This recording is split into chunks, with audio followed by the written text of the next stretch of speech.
Hello and grand rising, you beautiful people. How are you? I hope you are fabulously well. I hope your weekend was lovely. It is Monday, the 29th of September, 2025. It is exactly 9 a.m. British summertime. And you are here and I am here and we're all here.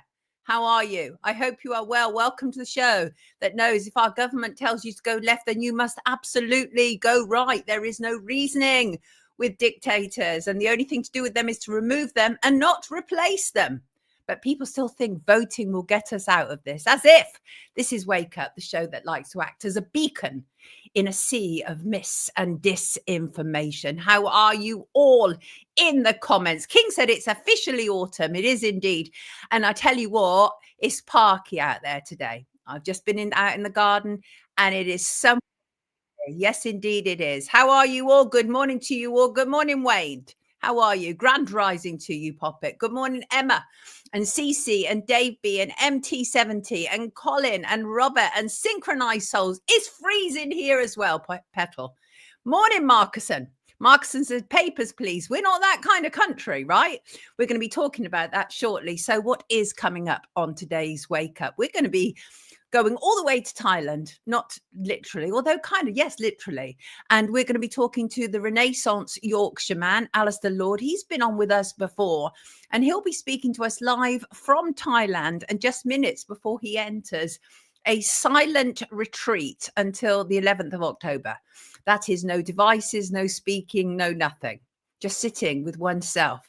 I'm fascinated to know the kind of mindset that you would have to go into such a thing. So we'll be talking to him. We'll also be talking to, excuse me, just doing my early morning checks here. We'll also be talking to activist and researcher Fiona Rose Diamond about mass non-compliance, a protest coming up, and about digital ID. Those words that are on everybody's lips. And we'll be looking at the Labour conference. We'll be looking at how Jeffrey Epstein continues to spread his tentacles, even amongst people who wish that he was long dead and buried. And Luke Mitchell will be looking at parole being denied, George Galloway detained, and Charlie Kirk. The whole thing just gets weirder, doesn't it? Anybody with any critical faculties at all will know that the official narrative is just, it's a load of bunkum. Anybody. So we're going to be looking at that.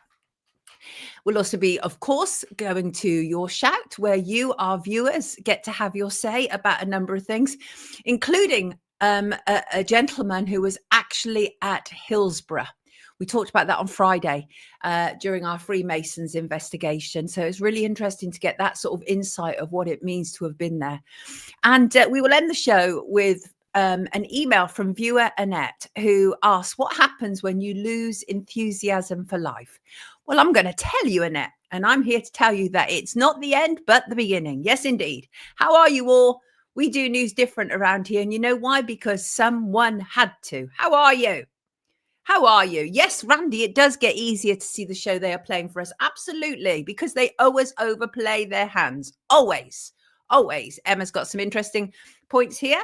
And I think, Emma, you, along with many of us, have many question marks about the role of Erica Kirk. Right, so what's going on? Well, Labour conference kicked off in Liverpool. On the agenda, digital ID, of course, Hillsborough law and immigration. Straight off the bat, Keir Starmer carries on his far-right rhetoric. This whole idea that people asking questions about immigration are automatically racist is a problem. And he was talking about reforms indefinite leave to remain policy. Now, the idea is that if you've been here for 5 years, then you can apply to stay. Well, Reform want to remove those people. And Keir Starmer says removing people who are settled in the UK is a completely different thing to removing illegal migrants.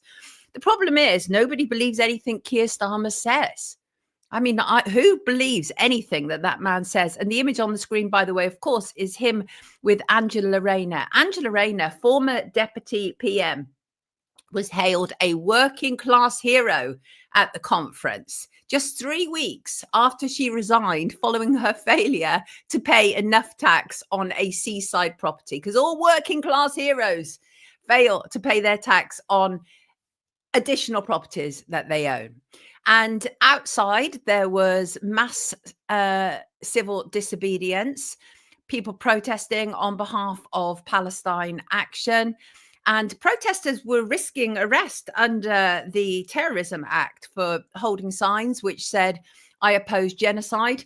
I support Palestine Action." Please note, cops, I'm reading from what the signs were saying, because police are getting rather daft in the UK. Well, actually, primarily in England. Let's be frank. Police getting rather daft, and it is most concerning. And I think the whole Palestine Action protests are really showing up the madness of what is taking place. And I think it takes a lot. And a lot of these people are very elderly who are out there protesting because they realize there is a problem.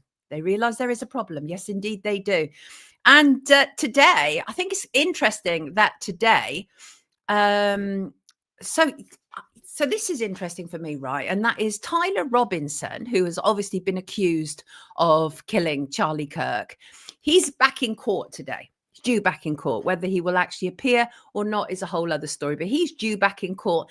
While at the same time, Benjamin Netanyahu will rock up at the White House to spend time with Donald Trump. I'm sure the two are not related. I'm sure the fact that Tyler Robinson is in court and Netanyahu is back at the White House again are not related. I'm sure that. Robinson has been appointed a defense attorney, Catherine Nestor. She was chosen to represent under a contract with the Utah County Commission, which appoints lawyers for defendants who cannot afford private counsel. And Friday was very interesting for Benjamin Netanyahu. UN walkout. He was condemned as a war criminal by other leaders during the United Nations General Assembly last week. And then it was his turn to speak on Friday, and representatives from dozens of countries walked out as he approached the podium, and he delivered this defiant, this defensive address. He vowed to finish the job of eliminating Hamas in Gaza, slammed other nations for recognizing Palestinian statehood. He said, "We're not done yet. The final elements, the final remnants of Hamas are holed up in Gaza City. They vow to repeat the atrocities of October 7 again and again and again, no matter how diminished their forces. That is why Israel must finish the job. That is why we want to do so as fast as possible." And the fact is Israel have lost the public vote. It doesn't matter how much money they have plowed into buying up Christian nationalists, influencers. They're losing the PR war. And he knows it. He knows it. He was a very, very angry man on Friday, going on about how the war has started all over again. Yeah, from your side. Your side will just simply not stop. And obviously, these people, they won't accept that there's a genocide taking place. And there's much that is going to be going on today, right? And one of the things I think that they'll be talking about with Trump and Netanyahu is the possibility of Tony Blair taking over Gaza. Yeah, you heard me right. Tony Blair of all people. So what's happening is Tony Blair actually met with Donald Trump at the end of August at the White House.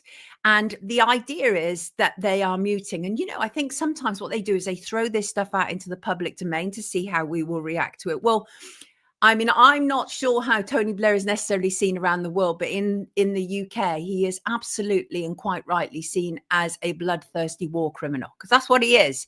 He is a mass murderer. Tony Blair knows all about mass murder. Yes, indeed, he does.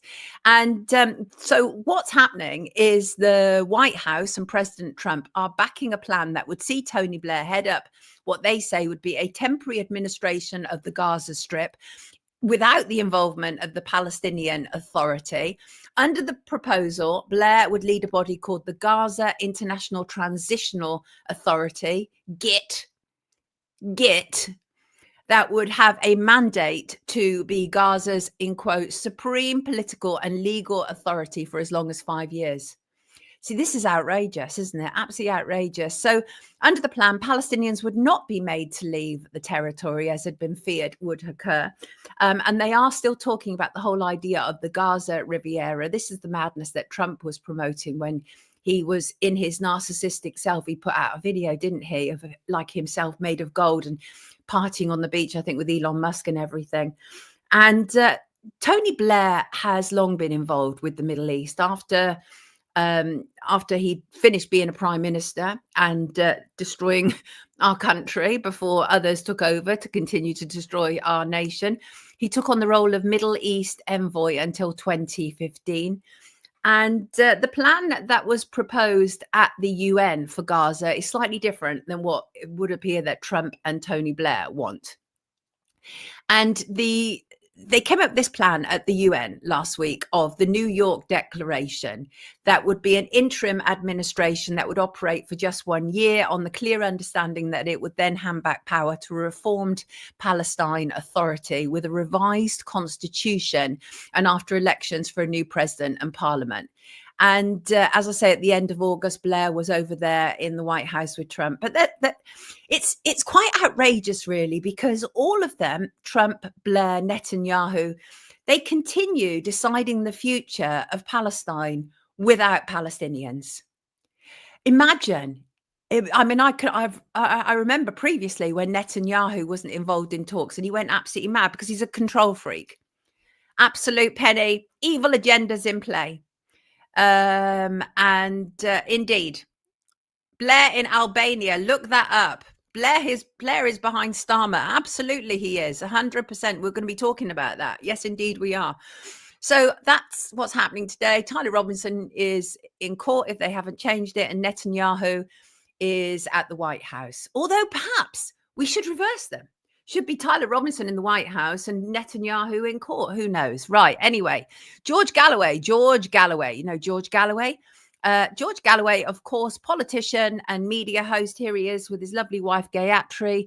They were detained on Saturday at Gatwick Airport, returning from Moscow. They were held for 4 hours. Police confirmed that they were detained but not arrested. They've since been allowed to continue on their journey.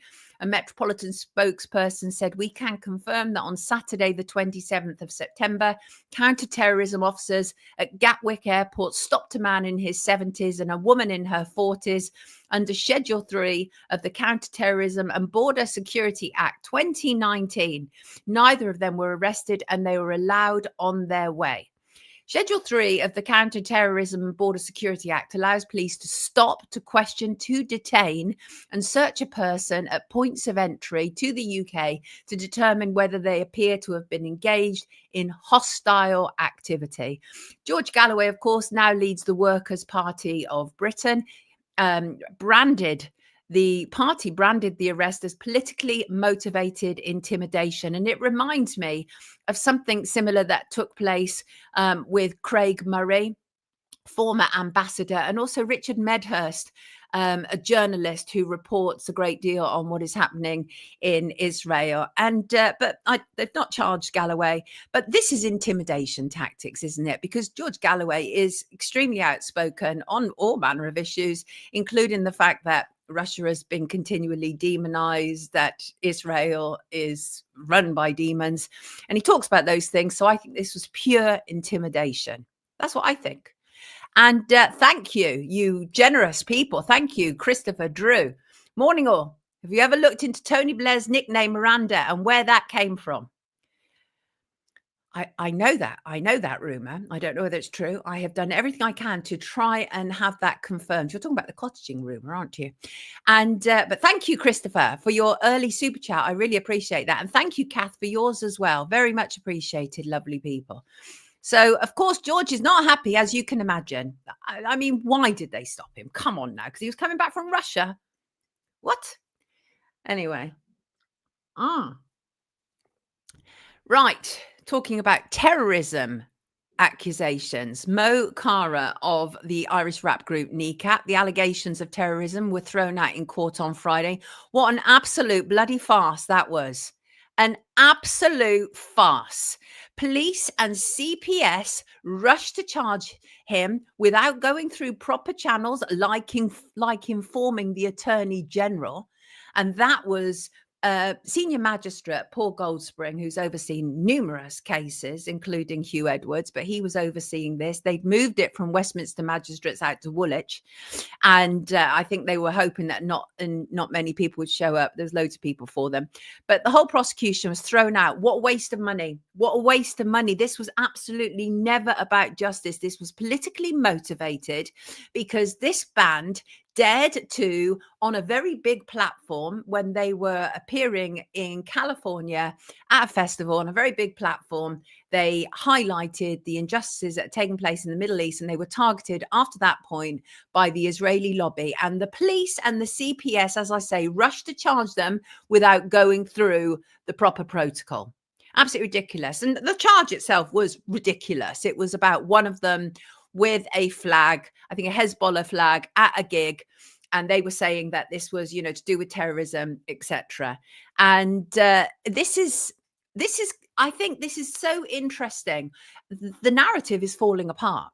As I say, Israel have lost the popular vote, and now they're actually, even the legal issues, the pressure that Israel and its lobby puts on our officials in the UK is even falling apart. So whatever you think about this ban, this guy should never have been charged. This was politically motivated, absolutely politically motivated. And where was Free Speech Union, or as I like to call them, Free Speech Zionism in all of this? Were they supporting Kneecap? Of course they weren't. However, they did predictably support Katie Hopkins, who was questioned by police recently for some bad words she used on her YouTube show. I think I saw her last week saying she's waiting to be charged. I doubt she's going to be charged. And there was some hoo-ha online between Free Speech Zionism, run by Toby Young, Lord Toby Young, who is also registered for the limited company Friends of Israel. So it is Free Speech Zionism. They are very interested in covering anything which is anti-Muslim, actually, but you don't see them covering anything which is pro-Palestine. That's not their gig. And by the way, I thought it was absolutely outrageous, just to say as an aside, that the guy who stabbed Hamit Koskan was the guy who set fire to the Quran outside the Turkish embassy, and also he was backed by Free Speech Zionism. And a Muslim guy came out and stabbed him, and that guy, Hamit Koskan, was prosecuted, and the guy who stabbed him got away with nothing. It's insane, absolutely insane. And that, I think, is really dangerous, because that's saying if people disagree with your religious views, then you can harm them and nothing will happen to you. So that's wrong. But anyway, Lawrence Fox kicked off about what was going on at Free Speech Zionism. And Lawrence Fox, of course, is in his own right an actual waste of space. But he was not happy. He said, I have been a vocal advocate for you to Free Speech Union and paid your top level subs since your inception. Instead of supporting a union member, Toby Young decided to offer me my subs back rather than help me. I'm facing 4 years in a prison for a tweet about you, Les. You're not a union. You're the bank of Lord Toby Young, in my opinion. And they fired back saying, we're sorry you felt let down, Lawrence. We considered your case carefully and concluded that encouraging people to destroy ULEZ cameras, a criminal offence, wasn't the kind of free speech we could defend. But since that may not have been clear to you when you signed up, we offered to refund all your subs in full. We think that was more than fair. Nobody should back Lawrence Fox. He's an absolute loser. He's a loser. And he's a loser in courts as well. Right. What else before I bring in my first guest shortly?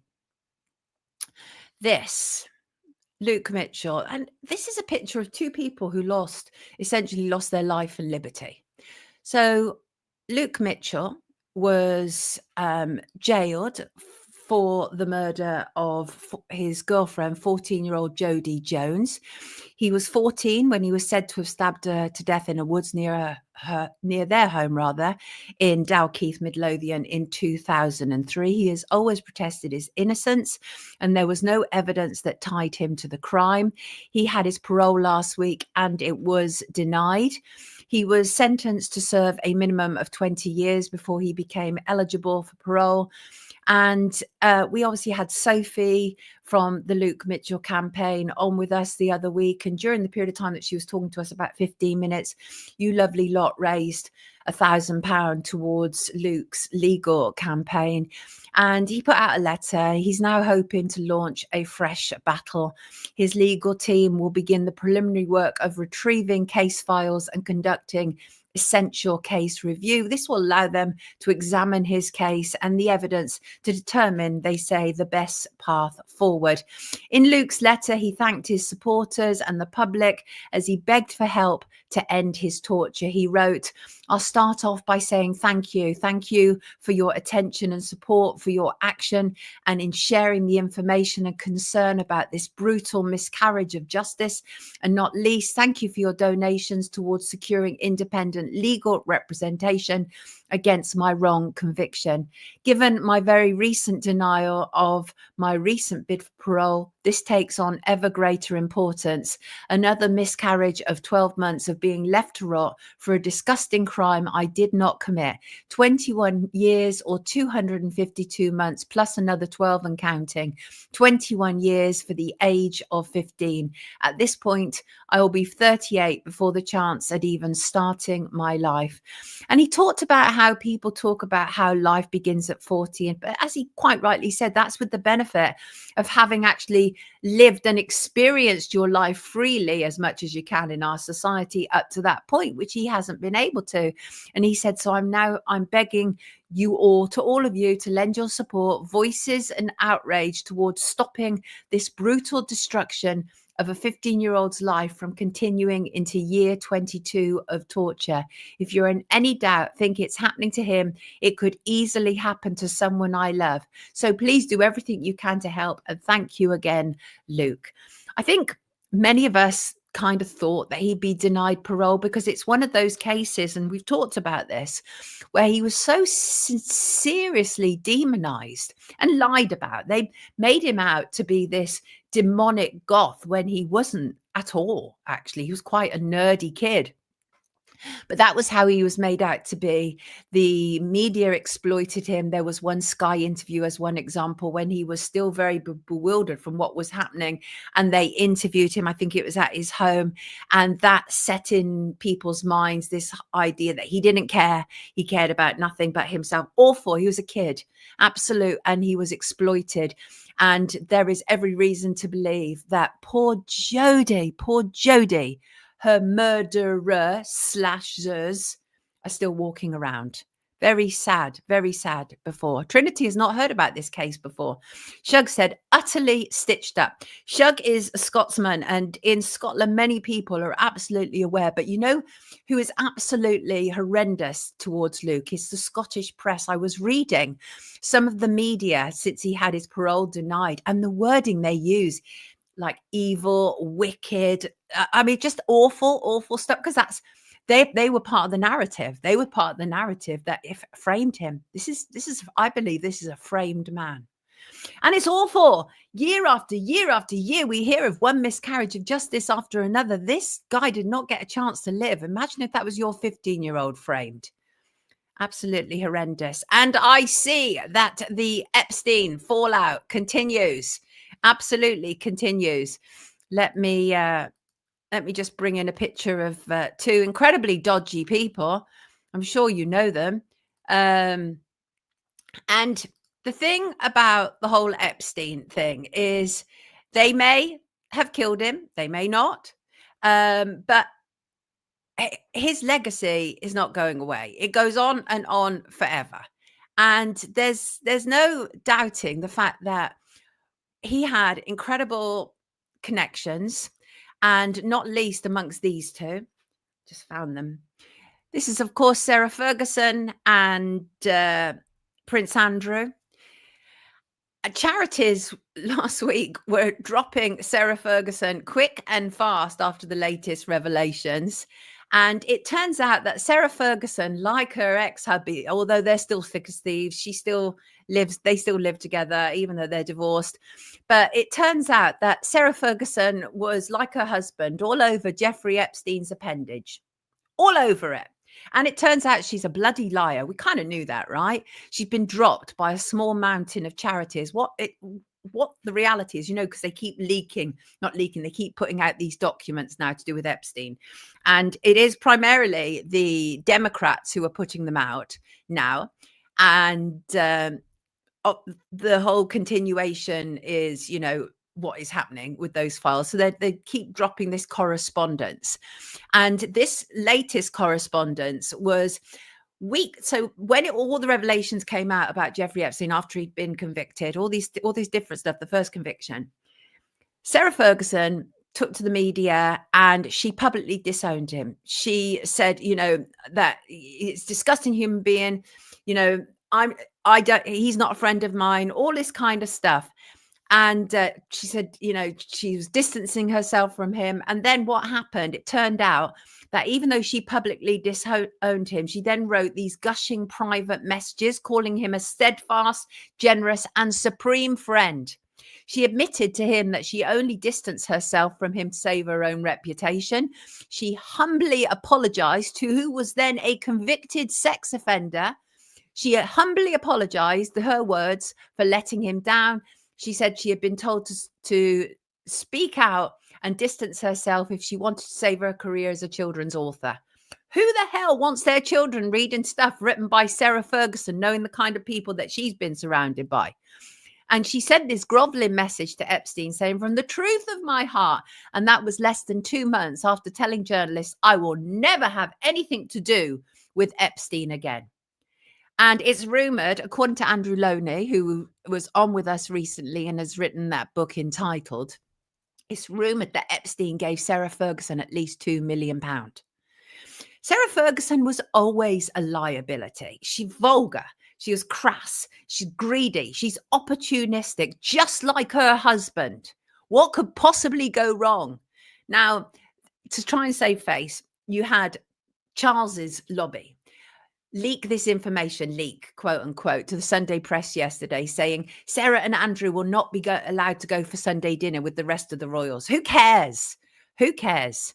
And I saw this very sad documentary. I think it was 60 Minutes Australia last week. Anybody see it? To do with Virginia Giuffre. And Virginia Giuffre, of course, probably the most famous of the Epstein survivors, and sadly no longer a survivor. She took her life in April of this year.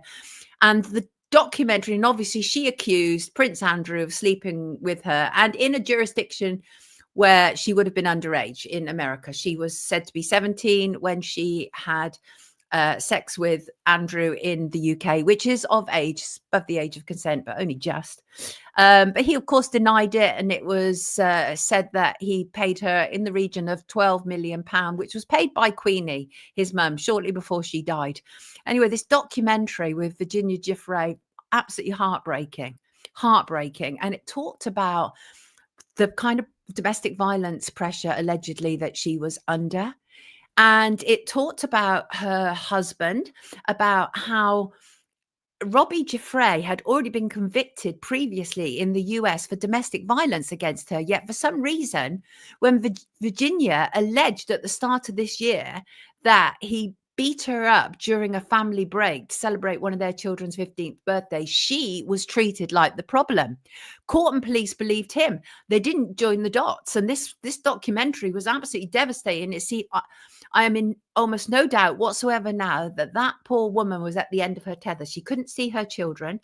She had been portrayed as the perpetrator when in fact she had been allegedly a long-term victim of her husband. And I just want to know why the Australian court and police believed that she had done all this to herself. All this beating up, these imagery that they showed was her head to toe in bruises. It was absolutely awful. And the court gave her then still husband, Robbie, a restraining order against her.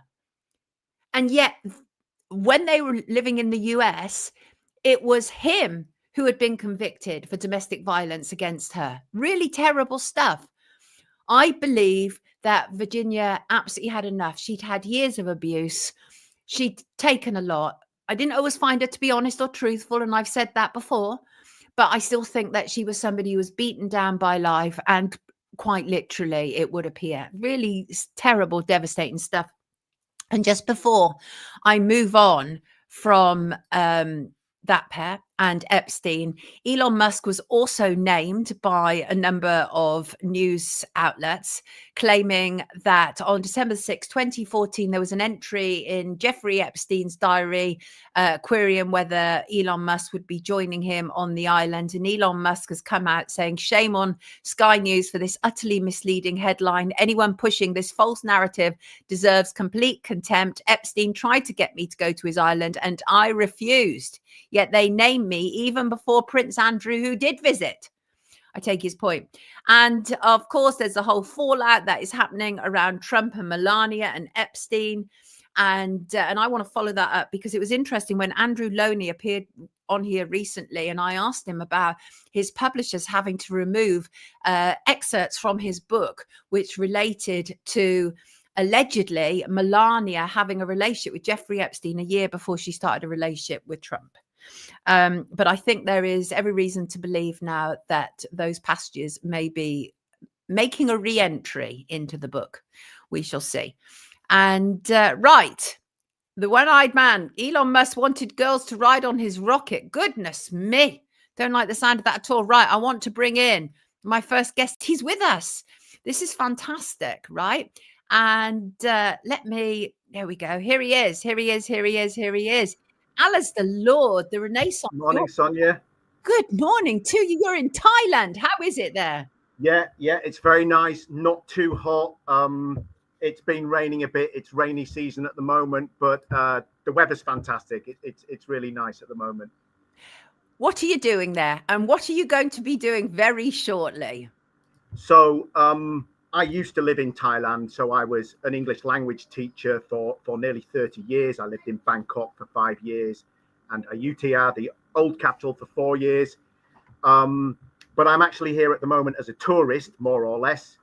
And tomorrow I'm going to be going to Wat Suan Mok. Wat means temple. So it's called the Temple of the Garden of Liberation. And the first 10 days of every month, they run a 10-day silent meditation retreat with all the instruction in English. So you arrive on the last day of the month. So I'll arrive there tomorrow. So that when you wake up on the first of the month at 4 o'clock in the morning, you're already in the silence. And then, 4:30, you're in the meditation hall and you're sitting on the cushion and you're meditating. So I'm going to be, at the silent meditation retreat for 10 days.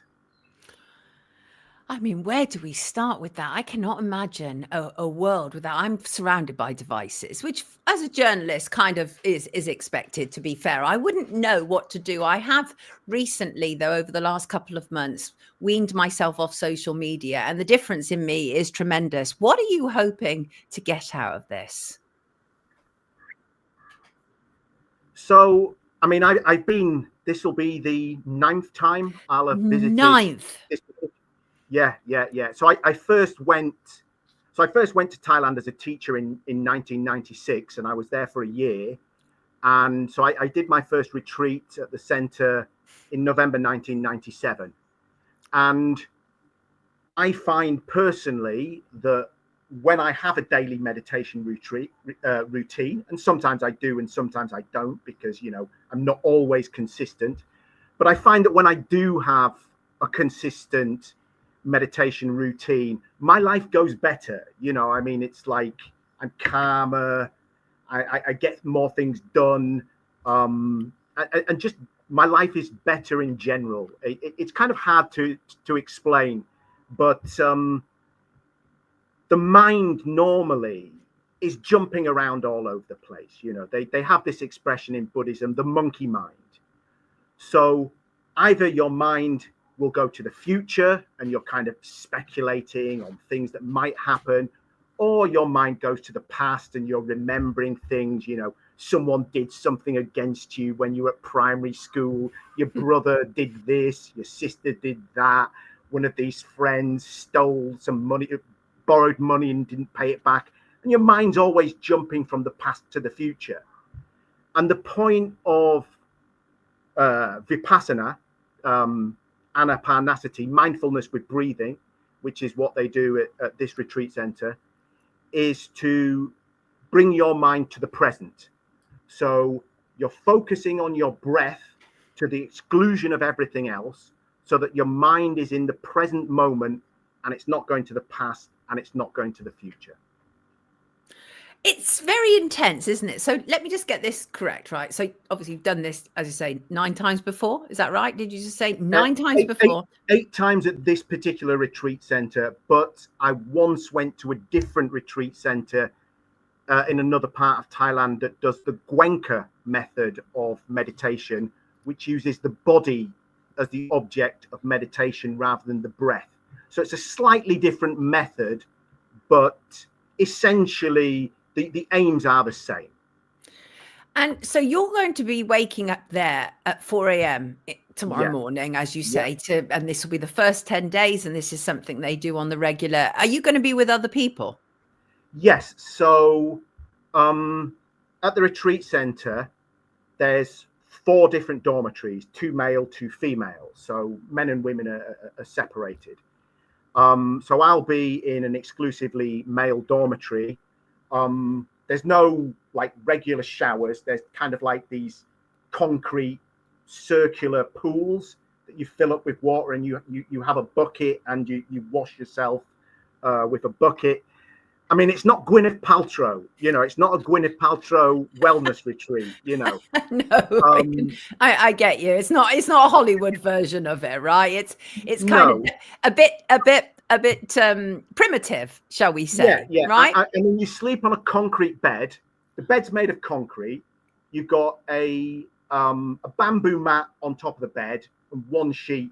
You do have a mosquito net, and you get a wooden pillow. Now, in the past, I've kind of folded up clothes and put them behind my head. So I've slept with clothes behind my head as a kind of makeshift pillow, but they don't actually give you a pillow for your neck for sleeping. This just sounds absolutely kind of a bit insane to me, right? 10 days is a long time to go through that, but I think that it could be life-changing. But as you've done it so many times before, it's clearly impacted your life, because you do gravitate towards that lifestyle, don't you? Quite naturally. Yeah, I mean, it's one of those things where, I mean, I would say everyone has to find their own balance. Sure. Right? I mean, I like drinking beer and I like drinking wine, but I find that if I do it too often, it causes me problems in my life. So it's kind of like, there are certain times where like maybe I'm overdoing it in my life, but then there are other times where I like to go completely abstinent. So I'm abstinent from alcohol at the moment, and get up early, meditate every day. Now, I understand that it's not for everyone. But for me personally, it helps me find my balance between like these extremes of like, I don't want to become a monk and, live the rest of my life with this kind of lifestyle. But at the same time, I'm in my 50s now, and I don't want this, drinking and recreational narcotics lifestyle that I had, when I was in my 20s, for example, I wonder, is there a sense that you are abandoning the world or running away from it? Because it's not like you're running away from your problems. You're acknowledging that you might have certain weaknesses, like we all do, and you're working within them. But is there a sense that you're running away from the world when you go there, or is that not how you see it? I mean, this can be a trap for some people. It's true.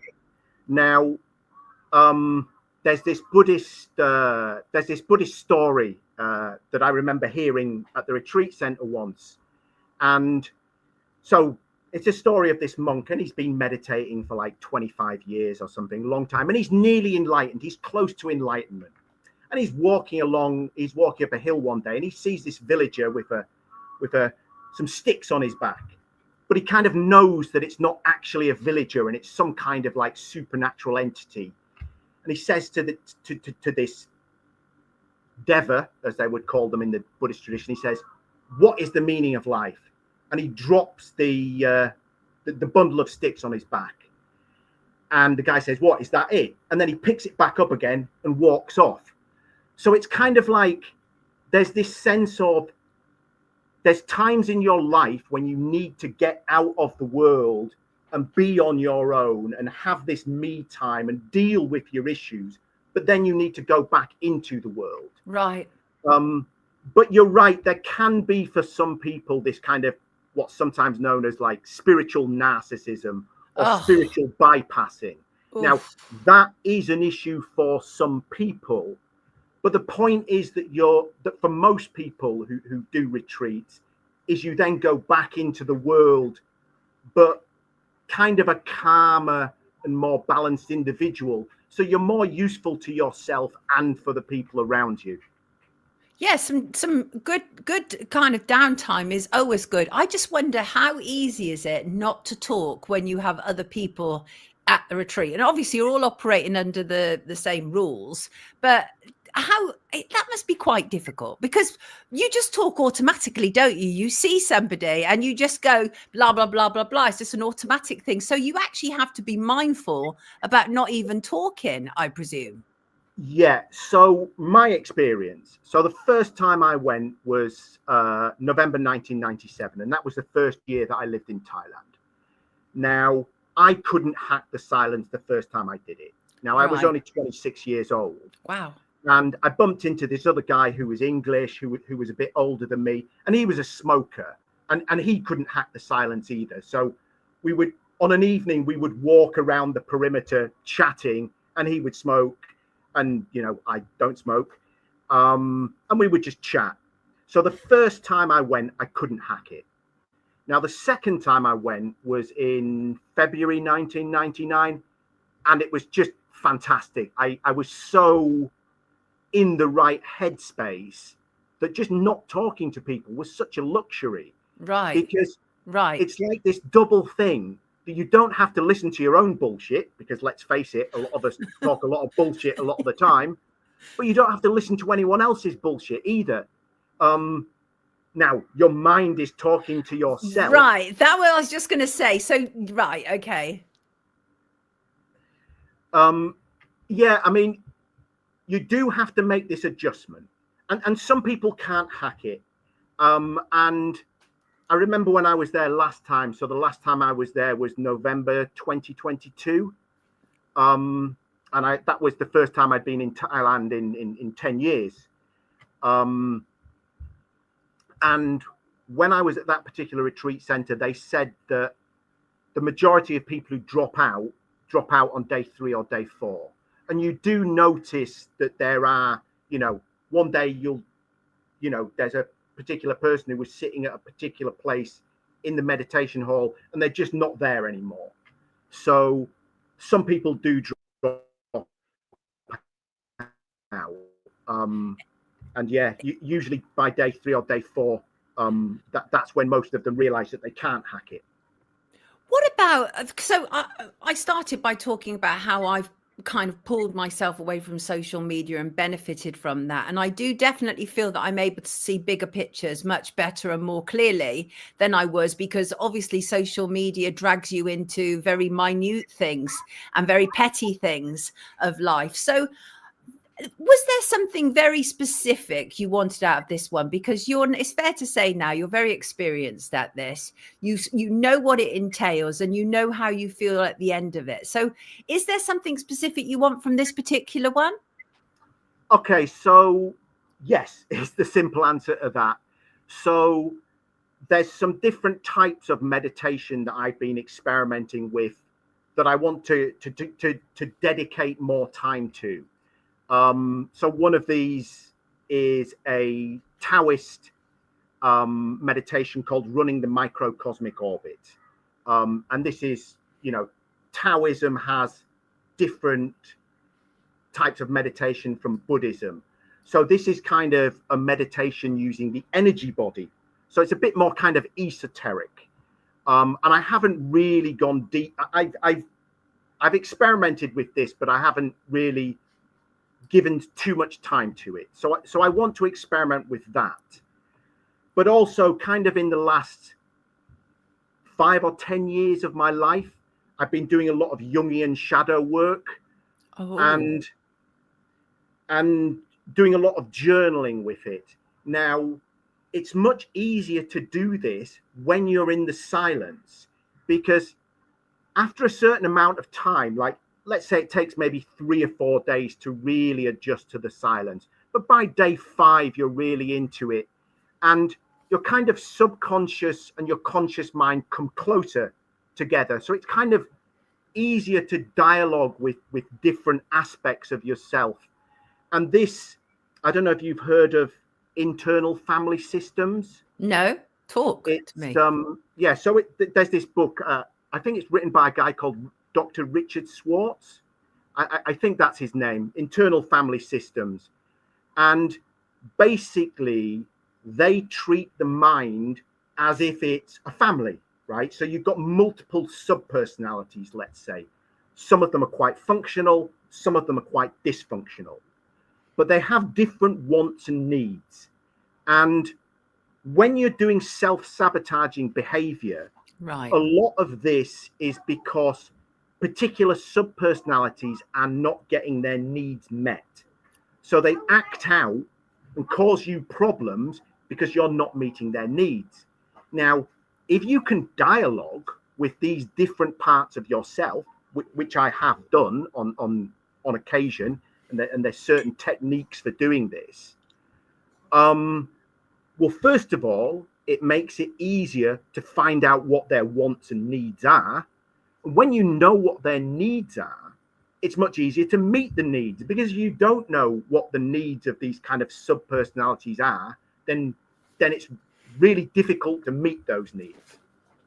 Very interesting about shadow work. It's odd you talk about that right now. I mean, I don't think anything is a coincidence, but I've really recently, I mean, I studied Carl Jung, and recently I've gone back through the whole shadow work thing again, because obviously it's about us facing even those dark elements of ourselves, the things that we would normally run away from, perhaps thoughts and whatever that we don't like. But the whole idea, of course, and I'm just briefly describing it, is being able to confront that, face it and embrace it, because that's the whole of us. We're not all sweetness and light in the same way as most of us aren't all darkness.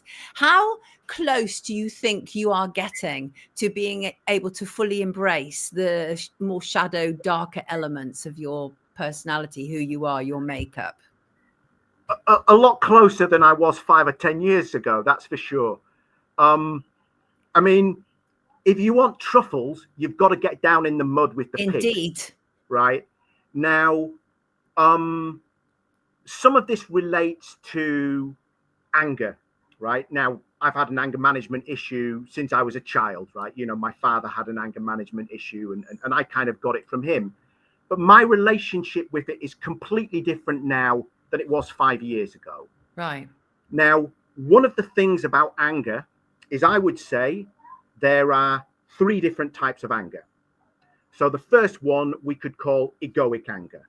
So you're driving in traffic, someone cuts you up and you're like, oh, wanker, what's he doing? Wah.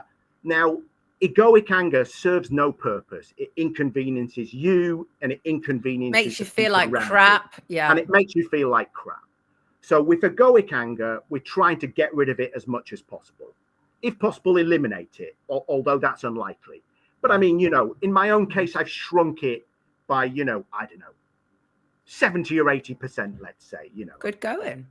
Yeah, in the last 5 years. And then the second form of anger, we could either call righteous anger. Yeah. Oh. Hello. Can you hear him, peeps? He's just gone off, hasn't he? Hello, Alistair. He's just gone off briefly.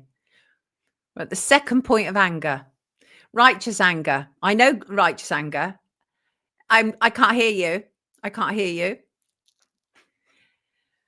I think righteous anger is absolutely vital. We should be angry about things that are happening in this world. And I think anger can be very useful. I used to be a proper road rager, by the way. I used to be that original person, like fingers up, blah, blah, blah, all that. Alistair, can you hear me? Can you hear me? I cannot imagine doing something like this. 10 days retreat is kind of heavy going, right?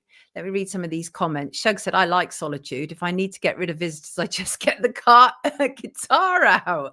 Guaranteed room clearer. Ella couldn't even meditate for 1 hour. Sunplugged, I did the Zen stuff, which was about clearing the mind of mindfulness. You could always go back out and come back in again, if you can hear me. Let's there we go. Let's see if he can come back in again.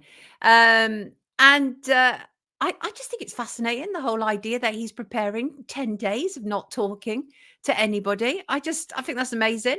There are many forms of meditation. Absolutely. I can now, believe it or not, I can meditate on a packed tube. I literally know how to just zone everybody else out.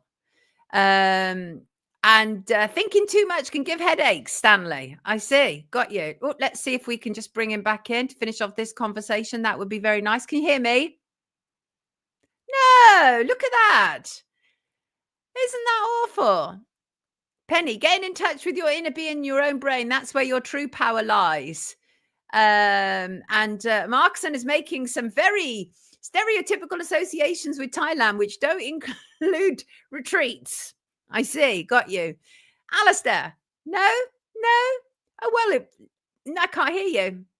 Can't hear you. It's gone so weird. Let me just have a quick look to see if there's anything that I can do to help him. No, I think everything is all working fine from my end. It's not my end. Sorry, Alistair. But we got the idea. Okay. Never mind. Have a great retreat. Talk to us when you come out, okay? Tell us how you feel. Come back and join us when you come out of the retreat, all right? I take that as a yes then. Take care, Poppet. Right. Yeah. Could any of you do that? Have him back on again. I will. Anger for 5 minutes max, but more leads to energy and balance within ourselves. Bijan, I agree with you. So I've always had a temper on me, and because a combination of things. I think, being born of Irish Welsh descent. Catherine said, looks like he started the silence early. Cheeky boy. I think it's a combination of things. I think it's probably being a natural born redhead, quite fiery. My mum was fiery. I learned a lot of quite fiery behavior. My mum was only little, but she didn't take any crap from anybody, and she would like quite physically sort people out.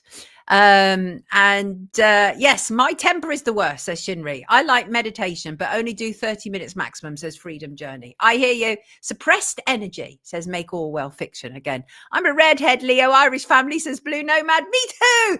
Leo, it's a fiery sign. It's a fiery sign, but it also can be part of our passion. So I've tried not to damp it down too much. But that was Alistair Lord. He is also known as the Renaissance Yorkshire Man. Interesting character. Right, I want to just talk about this. This is what I call karma. You might not know what you're looking at on the screen here, but this is in relation to the dwindling profits of Starbucks. And Starbucks are having to shut shops in North America. And we're talking a lot, not just a few. Let me just bring up the details before me, right? They've had to cut 900 jobs. I'm not here going, woohoo, 900 jobs cut, but they'll find jobs elsewhere. But Starbucks is a horrible, disgusting organization that supported child mutilation. And so what happened was, first of all, Starbucks is closing absolutely dozens of North American stores. Sales are struggling. They earlier this year, they already eliminated 1,100 corporate positions. and they're going to be closing many more Starbucks. Hope that happens in the UK. Actually, I cannot stand Starbucks. And the image on the screen is from when I never, ever, ever forgave them for giving money to Mermaids, a charity that is involved with parents who mutilate their children for the gender cult. And they gave 50 pence from every mermaid cookie to Mermaids. Leanne has never been to Starbucks ever. Blue Nomad avoids Starbucks. Not enough closed in the UK. They went cashless during COVID. They did. Nowhere else to get coffee in the Rio. Mermaid, Starbucks. Yeah. So absolutely, this is very, very bad karma indeed. When you have given money to a charity that quite literally has supported the mutilation of children because you fed them the lie that they were born in the wrong body. I'm not into cancel culture at all, but I am into karma. And when I see it, which is what I'm seeing with Starbucks, I was so sick and tired of seeing them propping up on every street corner and putting out of business small, far superior coffee shops. So yeah, this is the thing. You get involved in contributing towards the mutilation of children, and don't think that you won't face some form of judgment or another, because you will. And can I just say, I've invented a new segment on the show just right now, actually. It's called This Week, Shut the F Up. This on the screen is Violet Affleck. She is the overprivileged daughter of actors Ben Affleck and Jennifer Garner. She's a mask maniac. She appeared at the United Nations AGM in New York last week to call for mask mandates. This is not the first time she's done this. She claims to have a post-viral health condition. She made this emotional plea from behind this ridiculous face mask and goggles. She told the UN that the world has dropped masks far too quickly and warned COVID still presents a danger. Violet said it's neglect of the highest order to look children in the eye and say, we knew how to protect you and we didn't do it. She added that our present is being stolen right in front of our eyes. And she insists that wearing face masks and other protective kits are vital to clean living. And she said that she was there appearing as part of the Healthy Indoor Air event. She's an idiot. The problem is she's been wearing masks so much it's starving her brain of oxygen, and she's become confused and delusional. Why is the kid of two actors visiting her mental health conditions on the rest of us and demanding and ordering that we accommodate her? Ben and Jen, you need to start saying no to this brat. It doesn't matter that she's 19. She's clearly had a lifetime of being told her issues take center stage. They don't. Tell her to sit down and shut the F up. A new segment I've just invented. You may want to tell me who you want to shut the F up next week. And if I agree with it, if I think it's a worthy shut the F up, then I will do it. It so irritates me when these overprivileged Hollywood babies think we care what they have to say. She's just another totalitarian, draconian idiot. Ridiculous. They told her she's wasting her time. Attention seeker, says Jan. Attention seeker. Blue Nomad likes this section. You're a Leo, Blue Nomad. I'm sure that you can come up with somebody to shut the F up. Suck on that, CO2, says Kerry. Right. I want to bring in my next guest. And I think she's already here with us. Yes, she is. I can see her. And she's waving, which is always a good sign, isn't it? Right. Let me just remove some of this from the stage, as they say. Clean it up a little bit of housekeeping here. So go away, Violet Affleck. I'm so sick and tired of these Nepo babies thinking we care what they have to say. Jean said, yeah, just F off, dearie. Temper, Magic Mac says. Right, let's bring in my next guest. She's lovely. Fiona Rose Diamond. How are you, sweetheart? Good morning. I'm very tired, so I think I might be a bit delirious, but I really enjoyed Violet Affleck. No, I really enjoyed your guest. Is it Alistair that you had on before me? I feel like, and I believe in this kind of stuff, that was quite serendipitous, because I really needed to hear the things that he was saying this morning. So yeah, I very much enjoyed it. And the last time, obviously, that we spoke, I hope you can hear me okay. I've got these headphones in. Yeah. We talked about my sobriety journey. I think it was more about yeah. And so yeah, today it's my 3-year anniversary, my 3-year soberversary. It's been a bit of a struggle because I'm so tired, Sonia. Like, this has been intense. Obviously, we're going to talk about that, but he was brilliant, and I feel like I need a silent retreat. Understood. 3 years sober. Well done to you. Congratulations, because you were quite dependent, weren't you, on the old alcohol? I think the worst thing about it was, for me, it was an emotional crutch.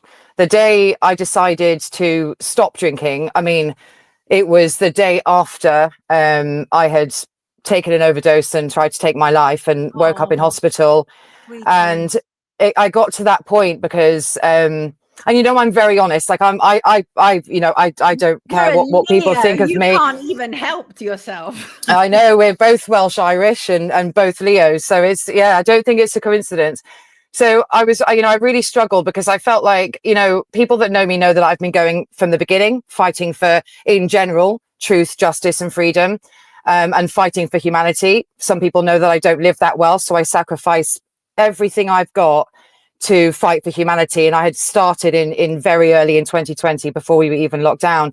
And for 2 years, the hate and the trolling and the bullying and the nastiness from people purportedly on our side, and just, it was absolutely horrific to a whole other level that so many people maybe can't understand, because obviously, when you're organizing the gatherings and you're organizing certain things and running campaigns, I feel, a target was put on my back a little bit, and I felt like some of that hate was obviously coordinated. We know of 77th Brigade, so that had gotten so terrible for me and so on top of me that I didn't think I was doing enough. I couldn't. It was like I was trying to make humanity proud. Like, please know that I'm genuine. I was trying to convince people all the time.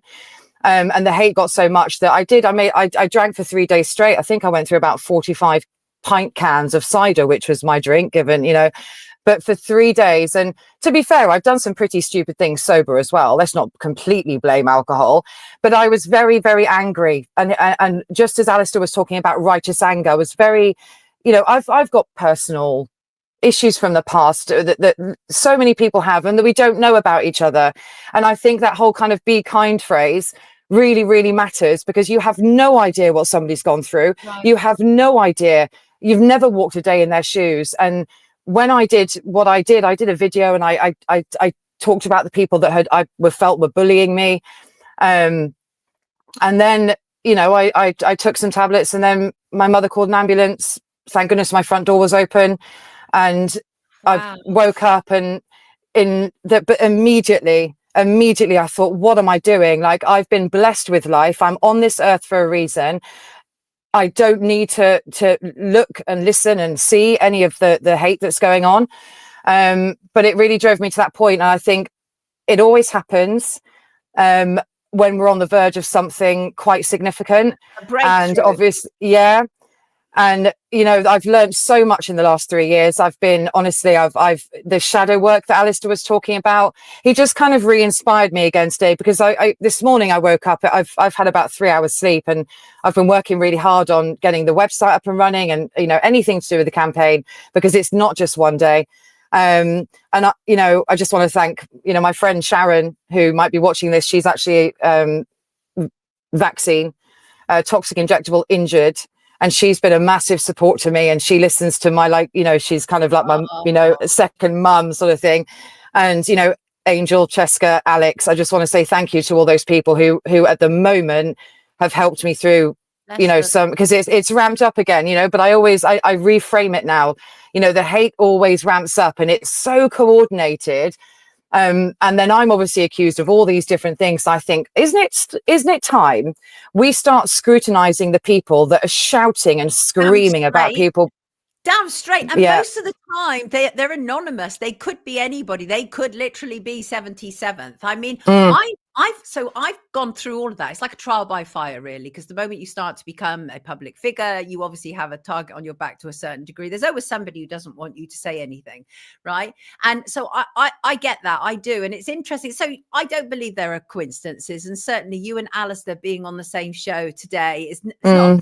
But it wasn't, I didn't set it up that way either. I didn't go, oh, I remember the last time Fiona was with us and she was talking about that. And Alistair's gone through something quite. Yeah. It just naturally, organically happened. It does. And I needed it. And I know there's other people that have gone through this as well. I mean, I was talking to Claire Wills Harrison as well, that, she was, sort of whistle blew on the whole Midazolam thing. And she went through something and she's been a great support recently as well. And I just think, I very much appreciate the people, that I have around me. And because I'm Leo, I'm loyal. And I sometimes feel like, I wish these people would get called out by somebody else.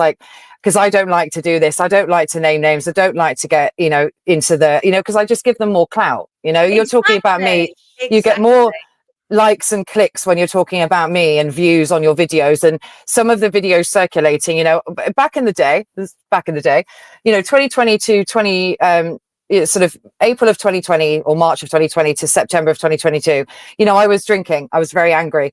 But I was still doing my job, and it was always kind of afterwards, after, a rally or after an event or after an arrest, or when I was released from custody. There's a video circulating right now that when I came out of custody, I came out to all this hate. I was in for nearly 3 days when I paint bombed number 10, right?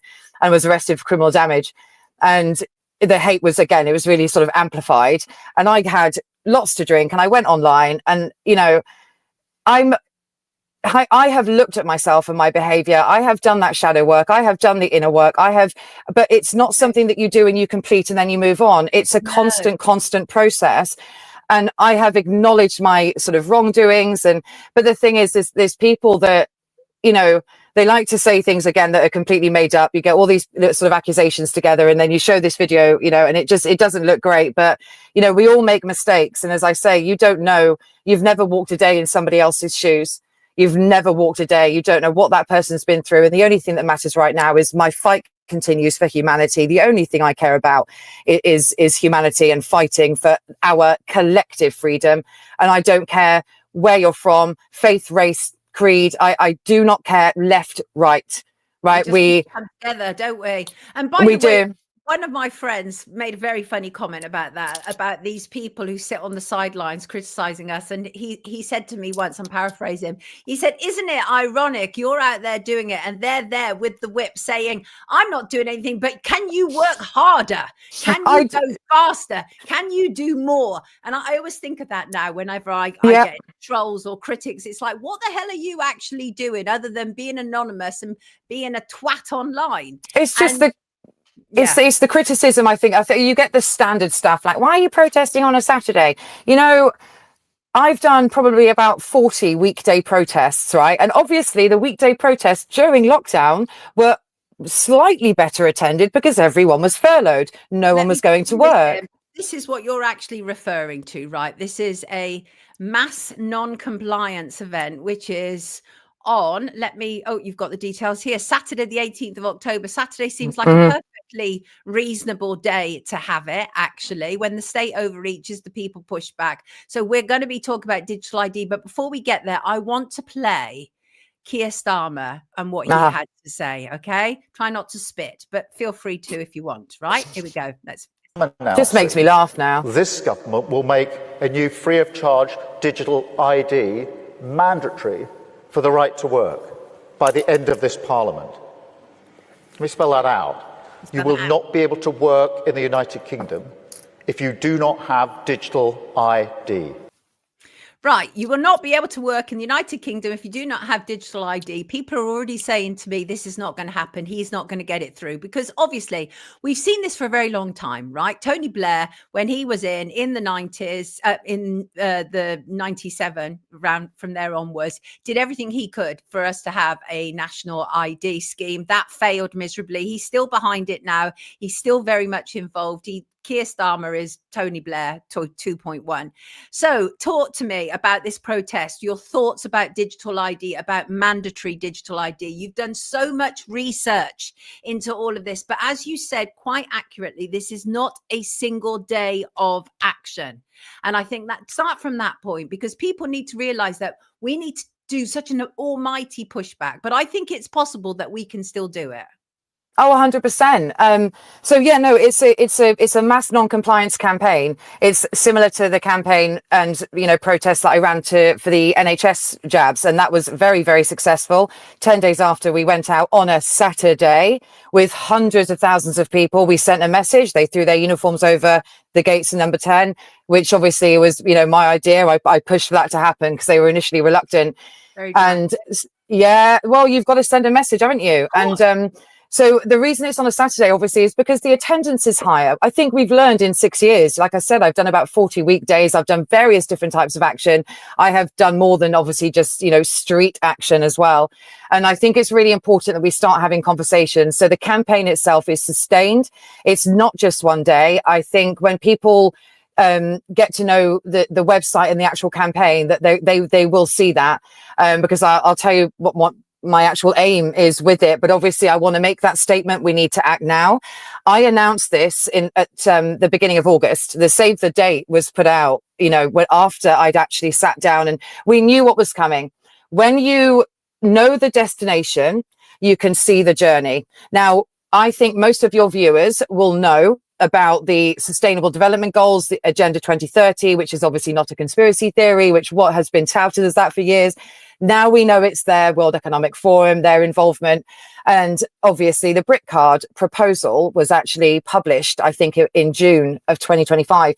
And of course, it doesn't take a genius to figure out, okay, so they've released this proposal, this think tank, Labour Together, which always is to test the, you know, public's reaction and response to something. And, you know, so I read that and I thought, you know, something's going to happen very, very soon. And I wanted to wait. And anybody that's watching this, for example, you know, Cheska and most of the people I just mentioned will know. Cheska's my on the day right hand woman. You know, she's always with me there at the rallies. And she'll know, we were talking about this and I was saying to her, I've got to do something. Something's going to happen. I know something's going to happen. But I read the BRIC card proposal and I knew that was a bit of a test. But I did not expect Keir Starmer to stand there and be so brazen and say what he said. But it makes me extremely suspicious. It was a bomb. Again, he's not saying anything that surprises me. If anyone's read the BRIC card proposal in June, you know, Big Brother Watch has been campaigning about this for, you know, the last few years. It's not a new thing. We've been talking about digital ID for a long time. So it's no surprise, but that makes me extremely suspicious. And no, you don't usually do that. You're basically giving us free publicity. You're basically promoting this or, you know, this rally that we're doing, or this protest even. And I'm very, very suspicious of his announcement. And of course it's not going to work. But I'd heard as well that they were offering a card, you know, hard copy card alternative. Now we know where this is going, but I'm very suspicious about the way that Keir Starmer has announced this and what he's saying. I don't trust it at all. Interesting, because I hadn't thought about that. So right out the gate, you're saying that the announcement itself is not just a regular announcement, right? That because obviously it was just prior to the Labour conference, and obviously they got their big hitters at Labour conference, all the people and their big subjects, immigration, and the latest thing is that this is going to stop illegal immigration. Right? So obviously that was one of the first. Oh, it's not even a rabbit hole, because you've got I've got it right here because I go to the library and I do a lot of printing. So if you have read this BRIC card proposal, okay, sorry, I can't do color printing. You know, I'm not that well off. You know, I've printed thousands of pages. So the BRIC card is a progressive digital identity for Britain. How well-designed digital credentials can help tackle illegal migration privately, securely, and fairly. I mean, what a crock, first of all. But you can't read that BRIC card proposal. mass illegal migration or unauthorized migration or migration is mentioned about 57 times. We know that the excuse that they're using is nonsense. But like I said, a lot of us, we knew this was coming. We know that it's point 16.9 of the UN Agenda 2030 goals for sustainable development. Ooh, right. So it's an actual point that everyone will have globally, or flat earth, whatever people believe in, that everybody on this planet will have an identity, a national identity, digital or otherwise. Now we know that that's not possible. So it's not, when, like I say, when you know the end of the journey, when you know the destination, you can see the journey, but it's mapped out for us. The SDGs were announced in 2015 after they didn't quite achieve their Millennium Development Goals announced in 2000 to 2015. They do it in 15-year increments. Sorry if I'm talking really fast because I think there's so much to say. Go for it. Absolutely. The floor is yours. But the suspicion I have now, activists like me, if you've got your sort of finger on the pulse, it's the reason I kind of keep ahead of things. I knew that I needed to do something. I knew that they were they'd started talking about this since the BRIC card proposal came out, about mass illegal migration being the excuse, which I can't believe that anyone would actually believe, because it's nonsense. I want to swear, but it's nonsense. But then when you look at the shadowy organizations, NGOs, and the likes of the Tony Blair Institute that are behind this and what they want to bring about, the Sustainable Development Goals are absolutely impossible without digital ID. Impossible. Absolutely key. And one of the things that the government have said on their press release is they're talking about other areas of the world that have these digital ID schemes. They talk about Estonia, they talk about Australia, they say in Australia, citizens can access a range of private services from banking to buying alcohol with their digital identification, reducing the need for multiple separate accounts and pieces of paper. Now that's supposed to be to incentivize us to want it, but that immediately reminds me that this is also, it's a social credit system, isn't it? Oh, that is what will happen. It's 100% a precursor to that. I mean, on Wednesday this week, no, what day is it? The Wednesday last week, I went to the Iconic Studios and had a chat with Gareth Icke, and this was after the what was it, the Telegraph, the Independent, whoever, had this leak that Keir Starmer was going to announce this about digital IDs, and I was like, standard. I talked about it on Monday's show because it had been leaked to me as well that was what was going to be a central theme prior to conference. So so the leak in itself, I was like, not that suspicious. It's what they do. But hello, we have the BRIC card proposal. This is not shocking news. It's like, so as I say, anyone that's read the BRIC card proposal wouldn't have been shocked that he was then going to, at the Labour Party conference, announce something to do with that.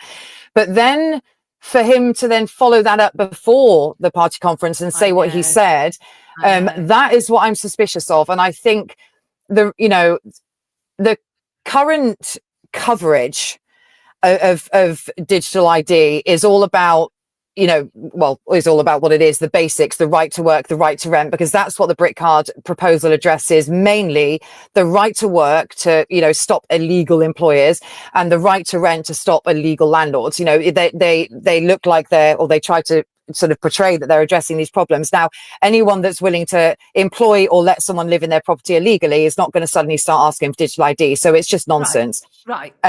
But the current coverage, as I say, it scrapes the bottom of the barrel as far as they're concerned at the Tony Blair Institute. Now, we know that Tony Blair has been pushing this. I think he tried to pass a bill for around about 2004, but we know that Tony Blair is a World Economic Forum agenda contributor. So we know that he's fully a globalist puppet. I mean, you were talking before about what's going on in Palestine and what he's got to do with that, this warmonger, So that's not the bottom of the barrel, though. It's not just from Tony Blair, because he's been so desperate since 2004. No. He came out in 2006 with this bill. In 2010, the Tory government came in and scrapped it. But we've got a longer history. And like the poster that you just showed was Harry Wilcock, who was a ex sort of liberal at the time councillor in 1950. He was, after the war, he was stopped by a police officer. He had a laundromat or laundry whatever what do they call it? Where you do your laundry. Yeah. And it was, was an ex sort of liberal counsellor. And he was walking down the street, was stopped by police, and they said, "Papers, please." And he said, "No, I'm a liberal. I don't agree with that sort of thing." So he resisted, and it was his sort of case, because people were charged. People were taken to court for not, showing their national ID at the time, which was rolled out during wartime, for conscription and rations and things like that. So that his case sort of triggered this movement, and it was the British Housewives League that a year later went outside Parliament and they burned their national ID cards. Unfortunately, it was raining torrentially, so I think they only really managed to burn one, but they made the statement. In 1952, the national ID cards were scrapped. So we have a history of resistance to this sort of thing, and I love that, because that to me sort of demonstrates that human pushback. It's like, well, women wouldn't have the right to vote if if certain things weren't done. Racism would be on another level. And pushback is really happening as well. I checked the petition, because obviously there's a petition online. I checked it before we came on. 2,405,477 signatures. That's shaping up to be one of the bigger petitions that I've seen in a while. Some people have said to me that they really don't think that Starmer is actually going to ultimately get this through, that he'll get it up to the point of the line, which will please the globalists. And then the next person to come in, which they're now touting as being Nigel Farage, will take it over on the basis of, well, it's going to help us with migration. This is what some people, insiders, are saying to me that they suspect will happen. So talk to me about the wider implications of it. A cashless society, for example, those UN Sustainable Development Goals, so that it can be made really real for people. What could happen if we allow this technology to, but some people are like, but we already have it though, our driving licenses, and we do have those things, and that surely should be enough, right? But that also should tell everybody that the fact that they need this additional one is something else. So just outline that again for us, and just as boldly as you can, but without swearing, because you're a Leo. I'll try. First of all, it's 2025. The Sustainable Development Goals need to be reached, as far as they're concerned, by 2030. Right. The no poverty and all that kind of stuff. It's all flowery jargon nonsense. They will not be able to reach those goals without a digital identity. It won't work if it's on card either. They won't be able to, do the carbon credit score, the things that they have talked about. So it's 2025. So yes, this is what surprises me about his brazen announcement. It makes me very, very suspicious that he's put it out there. Like I said to you, it makes me like, okay, it's like free promotion for what we're doing, the pushback against it. So I'm very suspicious. But it is 2025, so we do have time. What I think is going to happen is that they might start offering the alternatives to a digital identity. Those alternatives are also traps and tricks as well. And unfortunately, the likes of Nigel Farage, Rupert Lowe, and some people that say an awful lot that I do actually agree with, are pushing for things like leaving the ECHR. Now, I don't think people realize the consequence of that. So the alternatives, this is why I think it's a plan. So yeah, maybe he's announced this and knows that it's impossible, knows that there's going to be this massive pushback. People are a lot more awake now than they were almost 6 years ago. That's a fact. The people that took the jab that were injured and bereaved, and people that have woken up and seen the colossal lies from their government around it. So people are more awake. So they know that they were going to have pushback, and Keir Starmer certainly knows that there was going to be pushback when he made that announcement. So I feel like we're being tricked slightly, but I do know, regardless of the journey and the steps, they need digital ID to reach their actual goal of total control. That's what it is. Absolute, total, tyrannical, totalitarian, technocratic control. That's what they absolutely want. How we get there is absolutely open for debate, because him saying this, maybe they know it's a losing game, and people will think it's a win when, he's going to back down. No. They're always going to push for this. They're just going to try and do it in different ways. And first, they're going to offer you alternatives like leaving the ECHR, which a lot of people think is what binds us to Europe. The European Union. We're in Europe, by the way. I think people, I get confused about that sometimes. But people think that sort of shackles us to them, when actually, without the European Court of Human Rights, our Human Rights Act 1998 would be null and void, essentially. Exactly. So the alternative that he might potentially offer, and I think this is where it's going, and this is what, like I say, the likes of Nigel Farage and Rupert Lowe and I don't know what the other parties are doing, but they're probably all singing from the same hymn sheet, to be quite honest. If that's offered as an alternative, we need to push back against that as well, because that will just give Parliament sovereignty, not us as people's sovereignty. So we need to have our human rights. And if we don't, they will just do it anyway. The other alternative is war. I mean, that's really what it's starting to come down to. I see that one of our commenters had left a message very early on before I came online, about how Godfrey Bloom, regular around here, he'd interviewed Ben Habib, I think today, who's saying that he will reverse every policy since Tony Blair, which I'm not quite sure. That sounds very sweeping and huge. I'm not quite sure how achievable that is. But I am very concerned, because they're all kind of like the same, but they're just slightly different shades of the same thing. There's nobody radical out there. There really isn't. And I don't believe for a second that politics are the solution that we need. Actually, I think that's what's got us into the mess that we are today. Go on, Fiona. No, people that follow me will know as well that or have followed me from the beginning, or know me and have seen my journey, for example, know how, we all learn, we all develop over time. And I used to believe that, especially with politics, I did used to think, change is possible from within. We need to infiltrate Westminster. We need to get good people in there, right. And we can back those people. I actually think now it's very, there's nothing to win in politics. I do not think that politics is the answer. The people have more power than the people in power, which is one thing we need to realize. I don't need a Ben Habib or a Nigel Farage or any of them for that matter. I don't trust any of them, because I don't think they're being specific enough. I think they are making sweeping statements. They're telling everybody what they want to hear. And none of them are really, they can make general statements about our pushback against digital ID. We won't have digital ID. Well, I don't trust them.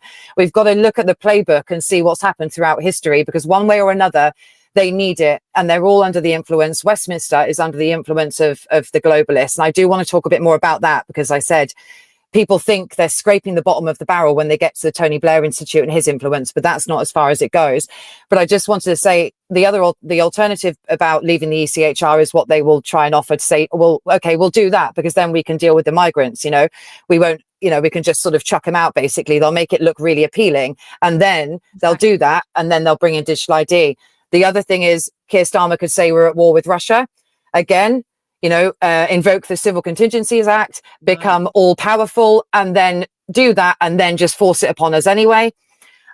Which, again, we haven't had in our time an actual wartime prime minister, but the power that he would have would almost be absolute and sovereign in Parliament. So that's another concern of mine, that he's being so brazen now, because he's it's like he's mocking us a bit. He knows what's coming. And if it's war, it means that he can just, so there's those two alternatives. And with regards to who's actually pulling the strings, this is the whole purpose of this campaign, because I am so glad that people are talking about it. I am so glad that there's headlines. I am glad that people are speaking out, that people are being interviewed. Even if I don't particularly agree with their political stance, I'm not political at all. I won't be voting for anybody. That's not the answer. I'm very, very skeptical about any of these groups or these new parties. But the people pulling the strings are not being called out. That in general, to generalize, the NGOs, the globalists and the shadowy organizations that are there on paper, documents written, and scratching the surface of that would be the United Nations as this kind of humanitarian front with all the global leaders, as representing the peoples of the world. Then you've got the World Economic Forum, who are, again, everything's very publicly available. The documents are all there. Right. And then you have to go a little bit deeper. Who are the bank rollers? You've got Vanguard and BlackRock. We've got to dig deeper and deeper. And so we need to look up and see who's pulling the strings, because our government are just puppets. Every single one of them is Absolutely. A puppet. Yeah, and they are easily bought. Sorry, let me just throw in some names here. I'm going to read from this. MB says Farage is going to bring in Peter Thiel and Larry Ellison. Well, Larry Ellison, of course, has been funding Tony Blair's foundation for a long while. Larry Ellison has just been given he's been made this kind of temporary custodian of TikTok. They are actually comparing the Ellison family to the Murdoch family, because the Ellison family are trying to take over all manner of things. Hugely powerful individual. Now, this man will have his mitts on our data, on our information. But it's not just Larry Ellison. It's not just Oracle. It's not just Peter Thiel. It's not just Palantir. But these people are set to make a killing, aren't they, off the back of all this? Oh yeah, there's that as well. It's the same. Sorry, same with the jabs. I mean, Big Pharma made a killing, but obviously the aim wasn't to make money on it. Obviously, it was I suppose one of the aims. That wasn't the end goal. The end goal was to. Therefore, we're on YouTube. We're on YouTube. You know what right. they like about jabs, even though they are now reversing their COVID draconian nonsense on YouTube. They're still mad. But I take your point, and our viewers will understand what you're saying. Don't worry. I hope so. I hope so. They will. Yeah, absolutely, they will. 100% they will. So okay. Right, go on, carry on. What were you going to say?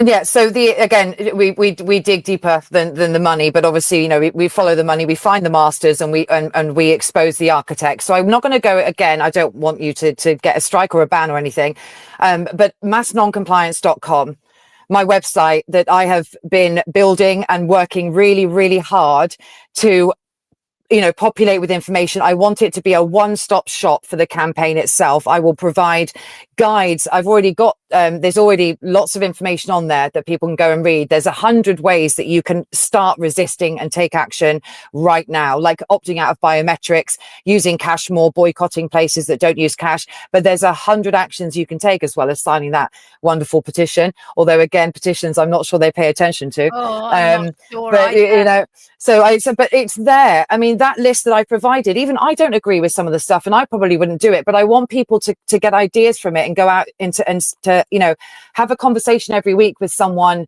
that you don't know or that disagrees with you on this very particular topic, this digital ID. Speak to someone that doesn't agree with you and use the materials that will be on the website. There's already a lot there. And my research obviously is my head is so full, Sonia. I want to say, thank you. I want to say everything all in one go, but I know that I can't, because with respect to every single person that watches your show, your wonderful viewers, they know, most of them know what's going on. They might not know in detail all of the documents. They might not have read the World Economic Forum Reimagining Digital Identity, and they might not know the sinister content and the words that they use. I'm even doing translations of these documents. I'm offering a glossary of the definitions of what these words, equity, sustainability, equality, you know, what they actually mean, what they actually really mean. And I will provide the documents themselves. So I go quite deep, but the what people want, the Awake community needs to understand, this campaign isn't built specifically for them. It is built to reach the masses. It is built to 100%. Yeah. It's for the fence sitters. It's to go out and speak to people. I'm providing the information, providing the leaflets, the stickers, you know, everything, that a one-stop shop campaign toolkit. It's sustained, it's ongoing. So I'm providing that information for people so they can arm themselves to go out and fight against it. I'm doing sort of blurbs and how you can respond to certain things, and freedom of information requests, and, you know, draft letters and leaflets. So our community, the freedom movement, you know, whatever is left of it, can go out and have these conversations armed with that information. But I need to reach the people who don't see how sinister this is. They don't know who's behind it, the globalists, and what the goals are. And we need to make people see that this is a precursor to a social credit system. And that's what we're battling. And we need to look up and see who's pulling the strings. And my aim is to take people on a journey to get them to the point where they do that, and we start aiming our collective fist towards the right people. Again, not at each other, but equally not just at the government. You know, they are the puppets of these evil globalists, and we need to inform, educate, empower, share the information. And the 18th of October is just the beginning. It's just the beginning. It's the first day in a sustained campaign. And I've done a few campaigns in my time, and I think this is going to be, I think it's going to be quite explosive, because there's so much information that people don't know. And what people are currently talking about is is scratching the surface barely. We've a whole iceberg of information, but we've got to drip feed. We've got to be quite clever and strategic with how we speak to people. We can't go out sort of full blown, Trilateral Commission, Club of Rome, Committee of 300. I'm saying that because of your viewers probably know who they are. Exactly that, though. Exactly that. So I hear you, but we can resist very simply, can't we? Even right now, and that is we use cash as much as possible. Refuse a smart meter. You would not even know how much pressure they've put on me to have a smart meter, and I've resisted now for a good 10 years, right, since they've been forcing it through. But it's little things like that which can set us on the right path, really, I think. And on that as well, like I say, mass non-compliance is being built. It's available. It's been available for several weeks now, but I'm adding lots of information to massnoncompliance.com. And it's for weeks. There's so much of it, and I have to translate in a way to reach the masses. So I'm working really, really hard. I've got so much information to share with everybody. And on the resist guide, there's currently 100 ways that you can resist, and start now. Love it. And I think, so massnoncompliance.com on the resist guide, it's like opting out of biometrics as well. Get yourself a little burner phone. I've got my Nokia, I've got my burner phone from 2020 when I didn't take my actual, my smartphone to the rallies and stuff because of tracking, and I didn't want it to be seized by police. So there's a lot of stuff that people can do. And the biometrics thing, I think opting out of biometrics, using a burner phone, or at least having a separate phone, and start signing the petition, writing to your MP with the templates that are available. Big Brother Watch Report is a really good one. There's so many ways that people can already start to resist. And one of the biggest things that we need to do right now, and I've learned a lot of lessons from the beginning, is education. Give people the information bite-sized, but give it with receipts. Say, I'm not fear-mongering here. Here is the document from the World Economic Forum, the UN, that, this is what Vanguard are doing, this is what BlackRock are doing, this is how it's being bankrolled, this is how they benefit from it, and this is their aim. Because if you can see the end goal, you can see the journey. And they are literally written out 1 to 17 sustainable development goals that I think people have asked me. I've written in a post SDG, and someone have said, oh, what's that? Is that a typo? What does that mean? That's case in point. So it's educate. Exactly that. Somebody's writing in big capital letters saying mass downgrades. Come on, Sonia and Fiona, no more baby steps, no more protest petition. I mean, it's easy to say no more. I'm going to say now, I'm going to have a little moment, right? Protests in general, right? I've dedicated my life for over half a decade to the cause for humanity, in service to humanity, not to self at all. Don't care what people say about it. But with regards to protests, this might sound like a little bit of a rant, but I'm probably going to try and put something out myself, like a video to explain it, because I'm not doing it anymore. You have no idea where we would be if we did not push back and protest from 2020 very early. You have absolutely no idea. Look at Spain, look at Italy, look at Germany, look at what happened in Australia, because I was screaming at Australia because my sister was there. And I said, it's coming your way. You've got to do it. You've got to push back now. I have connections now all over the world that looked at London, specifically London, because that's where we started, and we inspired the entire world. We inspired worldwide demonstration. It wouldn't have happened without us pushing back. We would be in an extremely dark place, especially during these nonsense lockdowns, if we hadn't immediately pushed back. There would be no freedom movement if there was no protest. If 5 people who are charged, convicted, and I'll name them, I can't remember his second name, Vince, Piers Corbyn, Louise Creffield, myself, and there's another person, Kate Shamarani. If we hadn't done what we'd done, because we were the only people charged and convicted for all of those London protests, if we hadn't done what we'd done, you have no idea where we would be right now. And second of all, protest, mass non-compliance, hundreds of thousands of people on the street, 2 provable wins. November of 2021, we know how hard they pushed the vaccine passports, and we pushed back, and less than a month, 21st November, we went out. On the 10th of December, they announced in Parliament, oh, okay, we're not going to do this now. We're not going to force the issue. We pushed back, and it took collective action. January of 2022, that protest cited in Parliament, reported on all over the world, actually, not just in the UK, But that is what was the tipping point. That's what stopped the NHS. Pushback works, but specifically protest works. So all of this stuff, you know what, guys, the people that say this all the time, they've got themselves at a protest as their cover photo or their profile picture, and they're whinging about protests. We would be in a much darker place if we did not push back. We demonstrate that we will not take it. We demonstrate together with our boots on the ground, with our voices bravely, because who cares about surveillance? Because they already know everything they need to know about you because of your smartphone. So don't think that going out is like, and if you want to wear a mask, wear a V for Vendetta mask on the day, cover your face, I don't care. Just not with a mask or a balaclava. But protest works. Pushback works. Mass non-compliance on Saturdays, it works. We've proven that it works. And we will show them that the cost of tyranny is not zero. You do not get to win something without the public pushback in a public place. And the other thing that we achieve on those days, we go out on the streets. And I haven't just done London for anyone that's banging on about, you know, oh, what London. Yeah, it's the most important place to be. I've organised 22 across the UK. I've travelled the UK myself because I know how important it is to go out into the community. Hence my Resist guide that that tells people go out in your community. But London, you are seen by tens of thousands of people, and thousands of those people film you. They put you on their social media. They see what you're doing. You're handing out leaflets the entire time. It's about reaching the community, because who cares what the mainstream media does and says?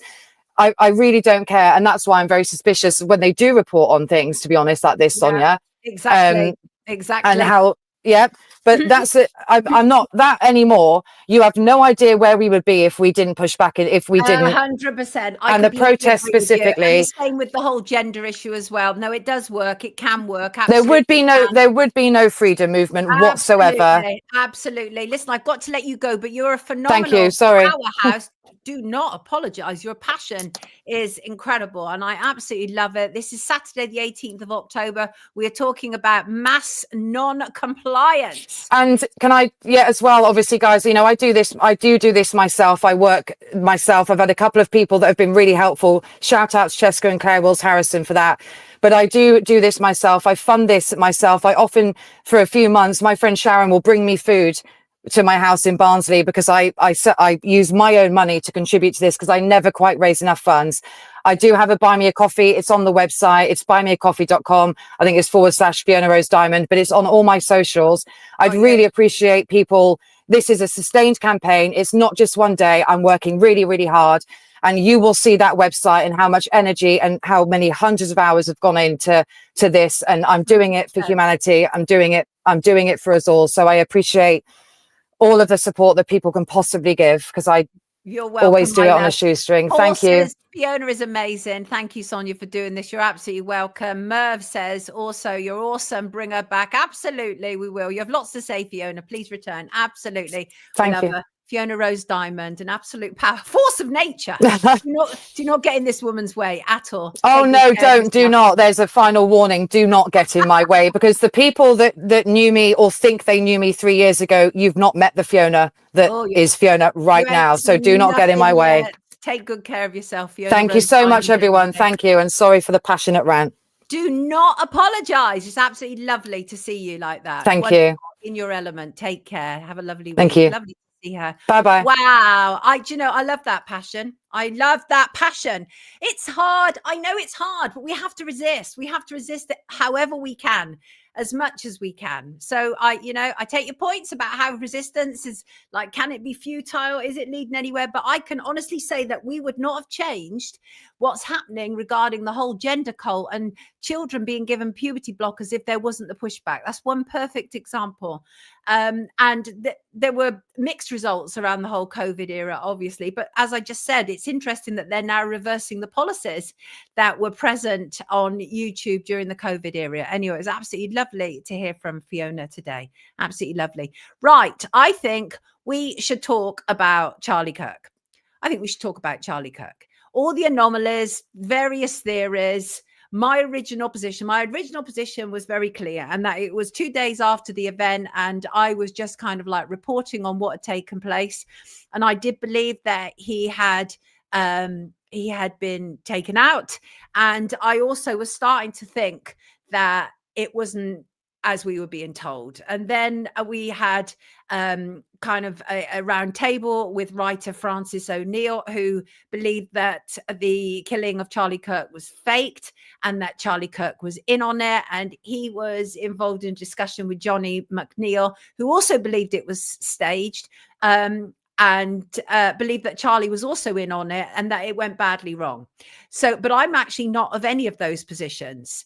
And in part because of the flood of information, pictorial evidence that is coming through at the moment. There's a huge volume of picture evidence that is emerging.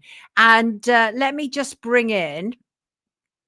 start bringing some imagery, because quite clearly, evidently, the whole thing sucks. It sucks. Now, this is a guy, he's had 6 million views on this video, and thank you. It was sent to me by an assortment of people, including Eleanor, and I'm going to read what Eleanor said. This popped up on my feed. It blew my mind. It not only shows, unfortunately, explicitly, which obviously we're not showing here, from which angle Charlie Kirk was actually shot, not from where Tyler Robinson was, but also identifies another shooter. I would say that Kirk was definitely shot, was meant to be shot, and died there and then. And I tend to agree, actually.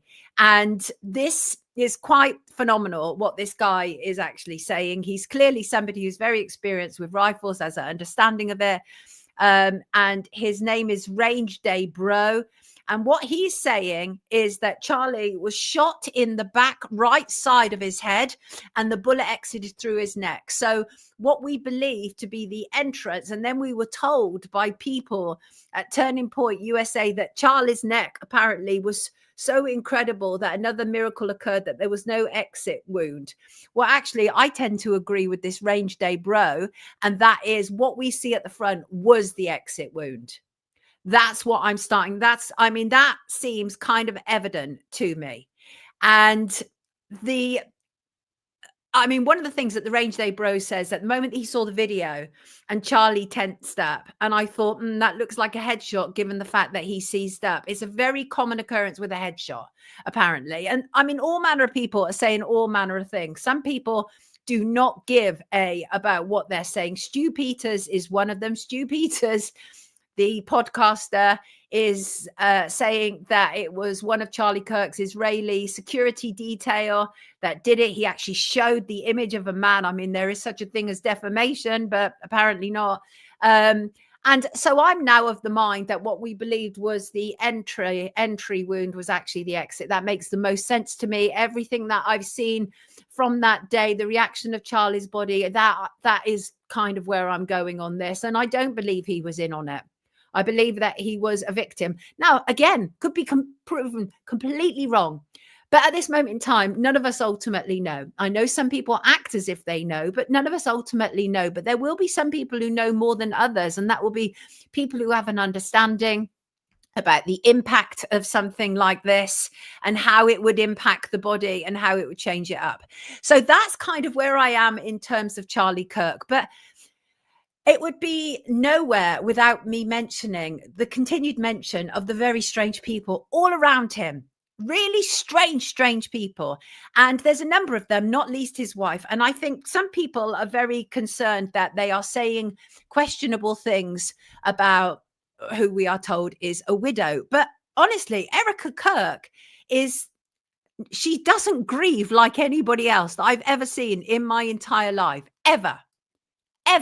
Now, that could be her way of coping, but I've literally never seen such a happy individual who has only really become famous now off the back of the death of her husband. And one example is, so some of the people that I find really questionable is like Erica, is Mikey McCoy, apparently the best friend, who when he was asked by a TV broadcaster about meeting Charlie, he really tripped up. And you could tell that they're not being as transparent. Have a little listen to this, what he has to say about his dead friend. This apparently was Charlie Kirk's best friend, Mikey McCoy. So this just give you an example. Charlie had a knack of telling you what to do, not asking you. And so the first time I met Charlie, I drove him and his then girlfriend, Erica, to the airport. And he grilled me on Aristotle, American history, Plato. And when I dropped him off at his terminal, he gets out of the car. He goes, "I don't want you to go to college. I want you to come work for me at Turning Point USA." So that's his great mate, Mikey McCoy. And apparently the first time he met him was when he was dropping Charlie and Erica off at the airport. Well, Erica, it turns out, that has obviously, I mean, I'm sure many of you people watching now will have become very aware of Erica Kirk's history. And she's not quite the down-home girl, is she? Not quite that. And then they had this, last week they had this gathering which was including Mikey, included people from Turning Point UK and Erica. And have a listen to this, because again, I think this is quite alarming. This is Erica essentially saying business as usual, and they are all whooping about the sheer volume of work that has now come in for them. Have a listen. Been up against so much, and you've been doing an incredible job. The number of messages I've heard just complimenting you and your dignity and your poise and your strength has been overwhelming, and yeah, we're just so glad you're here. No, I'm grateful. I mean, I know we talked about this, we prayed on it. We really tried to discern properly how to go about the next few stages and steps of everything, and we've been very intentional in a way that always keeps Charlie first and his dreams alive and his legacy going. And what's so beautiful is to see all of you step in and do that. And so part of the reason why I agreed to come on, because this is not going to be a forever thing of me being on hosting the show,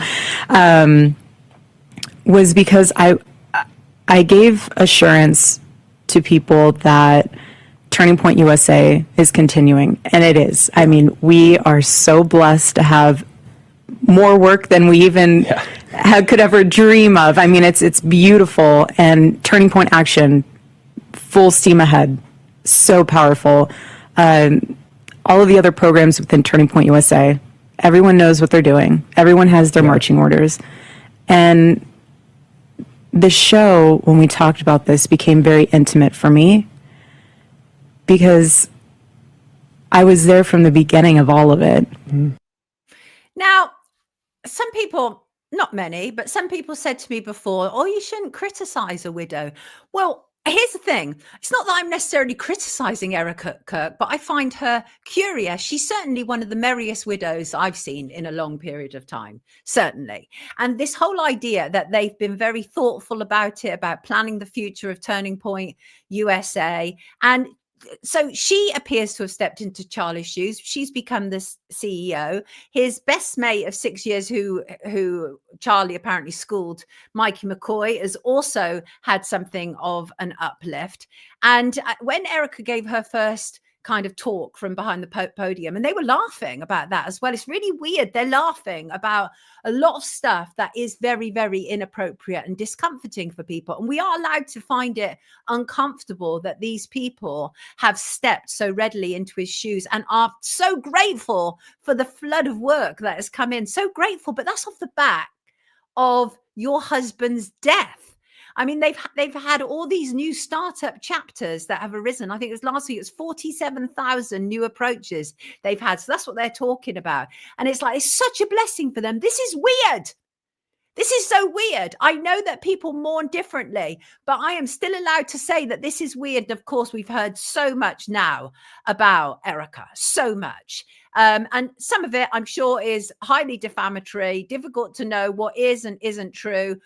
I mean, from her own words, she met Charlie first when she was on a pilgrimage to Israel with her mum. She said she saw Charlie in the ticket line and they were late for the flight. She said that she didn't know who he was. And yet 3 months later, she was being interviewed by him for a job. And he said he didn't want to employ her. He wanted to date her.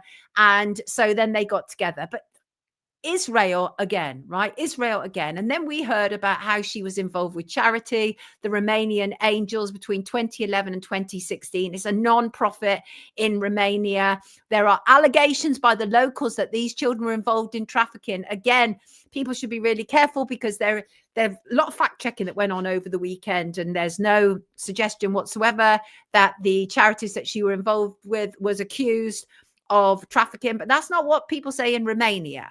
And so now she is CEO and head of another nonprofit, $150 million a year nonprofit, with, frankly, total subservience and obedience to Israel, because she is much more of a Zionist than her husband was. And yes, the whole thing is suspect, unquestionably. Frank Turek, who is said to be Charlie Kirk's mentor, who spoke at his memorial, and he talked about how Charlie was already gone in the car, but Erica apparently saw a great blessing in her husband. And this is the thing, people find her weird because she says weird stuff, but she apparently saw a smile on his face. It was revealed to me on the very day my husband was murdered. On the afternoon of September 10th, I arrived at a Utah hospital to do the unthinkable, to look directly at my husband's murdered body. I saw the wound that ended his life. I felt everything you would expect to feel. I felt shock. I felt horror, and a level of heartache that I didn't even know existed. I also saw on his lips the faintest smile, and that told me something important. It revealed to me a great mercy from God in this tragedy. When I saw that, it told me Charlie didn't suffer. So you've just rocked up at a hospital. Your husband has been killed with what you've been told is a shot through the neck. But that was the day that God revealed his true love to you, Erica, and revealed that Charlie didn't suffer. Yes, she's weird. Of course, people have a problem with her. She is clearly absolutely loving the limelight. There's that whole thing that people have been talking about, the Snake Eye movie, 1998 movie with Nicolas Cage.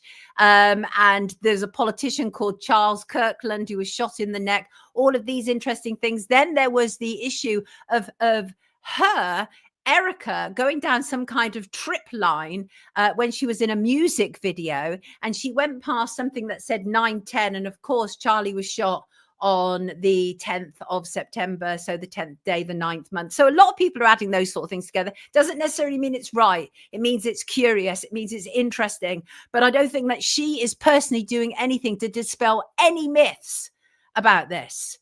She's a deeply unsympathetic widow, sadly, because she seems to be reveling in all of this, reveling. Now, grief, as I say, impacts people in different ways. But 2 days after the event, she was already up on her podium smiling.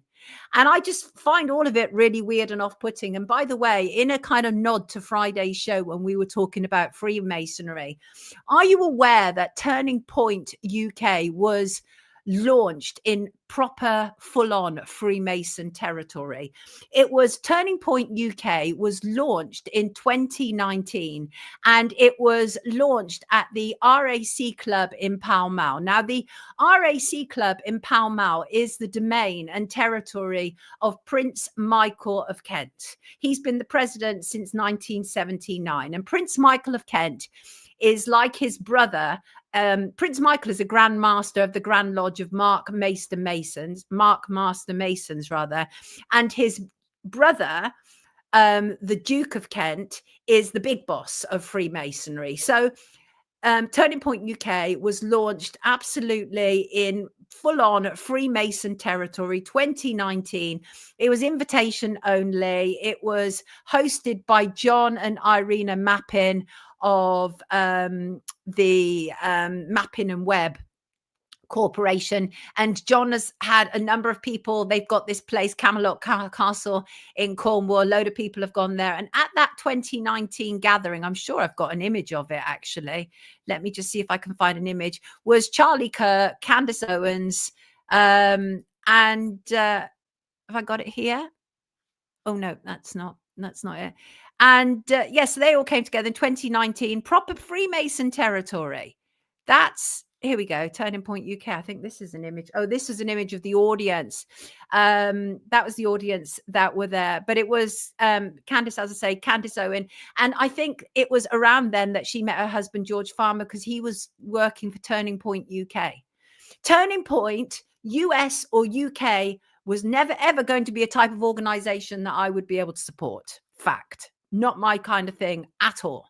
And when I kind of hear the people behind it, and people who were there, invited audience, included people like James Dellimpole as one example. He was part of the invited audience. So I think the whole thing is very interesting. That's the uncovering of it. I don't think that Charlie was in on it. And if I'm proven wrong on that, that's fine as well. I think people should be really careful about accusing this woman of trafficking, because we don't 100% know about any of those things. Certainly there's no convictions, but her history is curious. She was actually approached to be a model. Girls fight hard to become models, but she was actually approached, and she became Miss Arizona in a Trump-owned pageant, which we've already talked about. And she's founded multiple nonprofits. And her father and her parents appear to have Israeli involvement. So I think the question really is, given all these characters that we're seeing popping up, was Charlie Kirk in the lion's nest? That's not right, is it? No, in the viper's nest. That's what I'm starting to wonder now. How protected really was he? It's really problematic. And the other thing that I talked about when she was on that zip line, the character that was part of the video was a guy called Tyler. Well, Tyler Robinson is accused of obviously killing. So it's all weird. And the fact that she says the show must go on, they're blessed with so much work. And she talked about how Charlie, the guys around this table, each one of them is a part of Charlie's brain, and talked about how he's the voice of the youth and everything. I think we can all see how it's all shaping up. And I think it seems absolutely evident to me that Erica Kirk is not your normal widow. That's what I'll say on that. She's not your normal widow. And that could be for all manner of psychological reasons that we don't know about. But all I can tell you is that I find her behavior extremely discomforting and disconcerting. It's uncomfortable to witness a widow behaving like that so soon after the very violent public execution of one's husband. I find that weird. But you may disagree with me, but that's the good thing about Wake Up. We like that around here. Right, I want to get onto your shout. This is very interesting indeed. Thank you for all your responses to my Freemasons video. Great comments, lots of new leads from people who have been on the receiving end of injustices involving Masons who actually contacted me directly. And this is from Lucas. Lucas is one of my patrons. Good morning to you, Lucas. Thank you for sending this in. Said that to his dog, Zaphod, really enjoys Fridays as he gets his walk early so Lucas can settle down after working nights to watch the investigations. And the reason that Lucas wrote in was to do with the Hillsborough connection that I talked about in the Freemasons report on Friday. And he said, I've been planning to write a book about growing up as a Liverpool supporter and how the day in Sheffield changed how I see the world. I was 17 when going to Hillsborough changed my life. And he talks about how the previous year, which was, as we said on Friday, was exactly the same thing. It was same team, previous year, Liverpool versus Nottingham Forest, same football stadium, Hillsborough. And he said the policing of the same event was completely different. In 1988, on the football special train from Liverpool, we had to show tickets for the game. And then he said in 1989, which was when the Hillsborough disaster happened, he said it was completely different. We just got to the ground and walked up with no checks outside the Lepping Lanes end, which is where the mass crush happened. And I remember the policeman on a horse shouting to us to get in and saying to one Liverpool supporter, shut up, you scouse dud. We did not even show our tickets and were just pushed into the middle pen of the stadium, and the gates to the middle pen were closed behind us, so we were stuck. I took hold of the sidebars of the pen to stop from being crushed forward. Supporters around me were trying to climb up the seated area above the terrace. I could hear the supporters shout at the front, "Brucey, help!" And that was in reference to the goalkeeper, Bruce Grobbelaar, who had said that he could see a crush starting.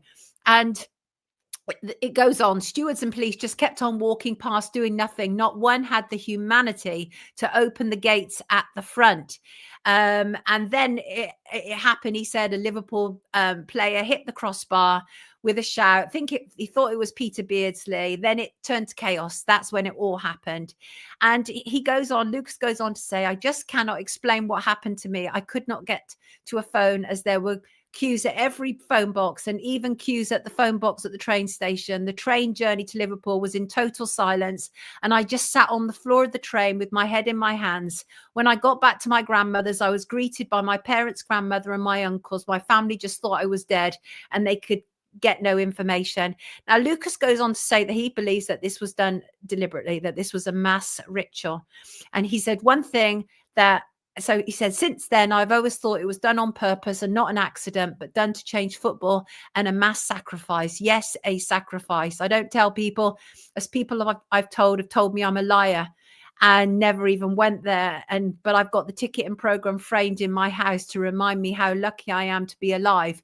And he goes on to say that one thing that makes me think it was a ritual sacrifice is that overlooking, I got an image. Oh, actually, this is just of Hillsborough, overlooking the Lepping Lanes end was a big owl. And I checked that up, and it's true, it really is. I did not know about the Masonic connection, so thank you for your information. So look, that's really interesting that the people who were there, the victims of what happened at Hillsborough under the command of a Freemason, was unaware, because they did everything they could to play it down, was unaware of the very serious Freemasonry connection that existed around Hillsborough for those 2 consecutive years, 88, 89, and then part of the cover-up. And it was absolutely part of the cover-up. Just wow. Thank you, Lewis. It blew my mind reading that. It gave me shivers. And by the way, the symbolic meaning of the owl in terms of Freemasonry is to do with wisdom, intelligence, and enlightenment, and also about seeing through darkness. So I think that is interesting as well. And thank you all for all of your emails, including from Chris, who actually said, "I was living in Germany when the Love Parade disaster in Duisburg happened. It reminded me of Hillsborough, a mass sacrifice. I speak German and watched closely as events unfolded. I believe the mayor of Duisburg was a Freemason and the disaster was orchestrated." And many people believe that about these things, that they are mass ritualistic sacrifices. And thank you to everyone who told me about the Rumble re-upload. I talked about Hillsborough law in that investigation on Friday, and it's interesting that Keir Starmer then talked about it again at conference yesterday. And so we know that, I mean, that's only what, is it 37 years in the making or something? So, yeah, but thank you indeed for all of your messages. And Rebecca, hello to Rebecca. Rebecca, if I can find it, Rebecca, you know what my finding is like on here. Here it is. This is where Rebecca watched the Freemasonry investigation on Friday. She said, and sit and relax for a bit. Loving today's investigation. Thank you, Rebecca. I very much appreciate that. And do continue to send me where you watch Wake Up. Any of you. I love seeing it. I really do. And as I say, thank you to everybody who wrote in. That was absolutely brilliant.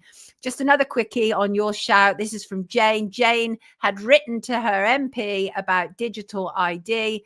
And he responded saying, "Dear Jane, thank you for taking the time to share your concerns about a potential introduction of ID cards. While I understand that the government is constantly exploring digital verification systems as part of a broader effort to modernize public services and combat fraud, yada, yada, yada, I am not aware of any immediate plans to introduce a mandatory ID card system, although indeed conversations are taking place." And that was from James Nash, or James Nash. I'm not sure how you pronounce it. It's got an I in the middle of it, so it's not as simple as Nash, unfortunately. But I think I actually would be surprised if they managed to get this through. deeply surprised. Here's a MP. Thank you for that, Jane. I'm sure probably after conference, he's probably backtracking on saying that. And he's the Labour MP for Rushcliffe. And he's apparently been an MP continually since 4th July 2024. I've got a drink in the fridge that is older than his career in politics. Right, moving on. And thank you as ever, you wonderful, wonderful donators. Could not do this without you. Thank you to John G. Thank you to Julian Newbolt. Thank you. You are an absolute star, who said, hi, Sonia, keep turning it up to 11. Appreciate that very much. Thank you to Jade, to Jules, to Hound Dog Shop, to Catherine S, and to Helen O. I appreciate you all very, very, very much. Yes, I do. And I also appreciate your kindness in the chat today. Thank you, Swiss Miss and Christopher and Catherine. Very much appreciated. And I want to end with an email from a viewer. And Annette got in touch and said, dear Sonia, do you ever lose your enthusiasm for life? I ask because I feel I have. It all feels the same routine just to keep a roof over my head, the same politicians, no matter what shade they claim to be, the same police corruption and dirty dealings, the same people who have so much while the vast majority have so little. I really feel I've had enough of this world. What more could it possibly have to offer that I haven't already seen in 45 years on this planet? That's not a suicide note, by the way, just an acceptance that this is it. And how depressing is it when you realize that this is it? Love to you and all wake up listeners. At least I know twice a week I am going to get a dose of common sense with the human touch. Love from Annette. Annette, first of all, I frequently lose my enthusiasm for life. What's not to lose, right? The world can be a horrendous place at the best of times, but sometimes, and what I'm discovering, and going back to that conversation that we had at the start with Alistair, where he was talking about Carl Jung and about shadow side and all that sort of stuff. Well, one of the things that Carl Jung talks about is when you start to feel that sensation of lack of motivation, that you're losing enthusiasm, that is not the end, that is the beginning. You finally reaching a point where you have a void enough in order to be able to find out who the real you is. Because from the moment that we're born, we're constantly being shaped and molded by other people. If not our parents and carers, then our school teachers, our friends, people around us. You know, the idea that sticks and stones may break my bones, but words could never hurt me is ridiculous. It's a lie. People end up reliving on psychiatrist couches at 30 how words impacted them and made them do things that aren't necessarily who they are. Well, what I would say, Annette, if you are starting to feel kind of like disenfranchised, lack of enthusiasm, lack of motivation, perhaps you are finally reaching the point of no return. And this is where it starts to get good, because up to this point, these 45 years, maybe you've been operating according to everybody else's rules. And maybe now you've reached this void point. This is what Carl Jung would have, that you've reached this void point because you started to clear out what everybody else wanted from you. And by the way, it is a completely common experience, right? Life is not all hearts, flowers, roller coasters and happy times. Rotten things happen. Boring things happen. Some things are boring. A loss of enthusiasm can be a completely common human experience, but if it's prolonged or if it's pervasive, then it can signal an underlying issue. That could be burnout. It could be that you've really just had enough of doing everything the way that you've always done it. Maybe it's time to change. It could also be an indicator of stress. It could be grief. You could be going through some mental health issue. And if you need to seek professional help, then do. But I've found that oftentimes when I have that sensation of lack of interest, then I just need to step back for a while. And that was when I recently came off of social media. I was on social media, I would say full time. And now I am on a couple of times a week and then I'm out of there. And I can't tell you how much better I feel. I really feel that I've reclaimed my enthusiasm, my joie de vivre, because I don't want to be picking up all kind of negative currents and vibrations from other people. And I do. And in this time of being able to pull back and see things more clearly, I've been able to do things like practice better self-care. I've been able to look at whether I'm actually on the right path and whether I'm doing things right. And all of that kind of tuning out that noise enables you to be able to do all of that. So Annette, before beating yourself up and thinking this is it, perhaps see it that this is now the start of the next part of your journey. Perhaps your lack of motivation is all down to the fact that you've been following what other people think is right for you. And so if it's time for you to start on a new goal, Annette, what I would say is, first of all, drown out as much of the noise as possible, right? You just don't need it. Start setting yourself some small goals, right? If you've got large tasks, break them down into smaller, more manageable ones. Seek support and learn about managing stress, because sometimes that sensation of burnout, that sensation of lack of motivation, is a consequence of burnout and stress. So find in this time, Annette, if I was you, I would first of all see yourself as a little baby bird in a nest. And you're just starting to find your legs, and be careful. You don't want to fall out of the nest because somebody might not be able to retrieve you, but that's why you want to take things more slowly. But I would say that it is highly possible that, given the tone of your email, that what you're actually doing is shaking off the shackles of the past and into a better place to find out what really matters to you. Because that's the other thing that happens when we go through this feeling of lack of motivation.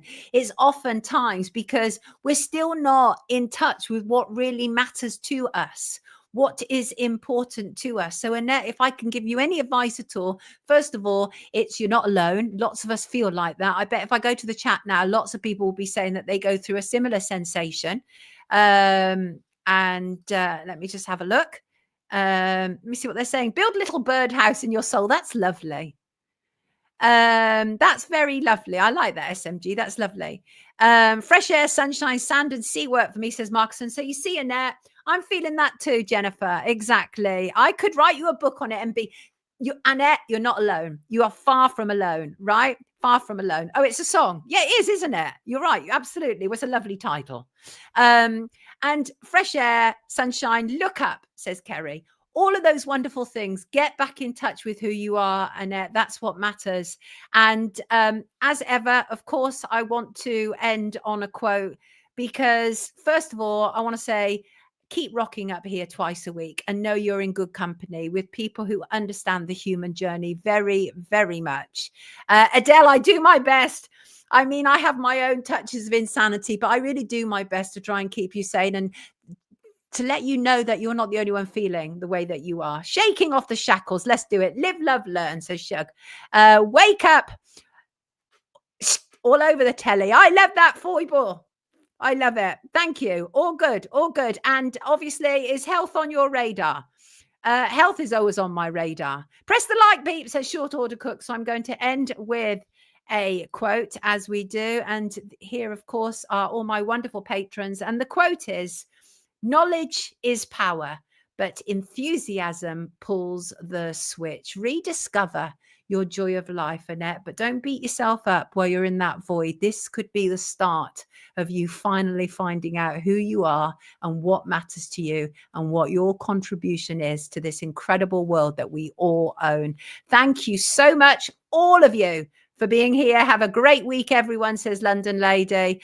And thank you, Shug, all of you. Be fruitful indeed. Have a fantastic week. And I will see you on Friday, everybody. Take good care of yourself. Thank you, obviously, to both of my incredible guests. See you Friday, everybody. Take care.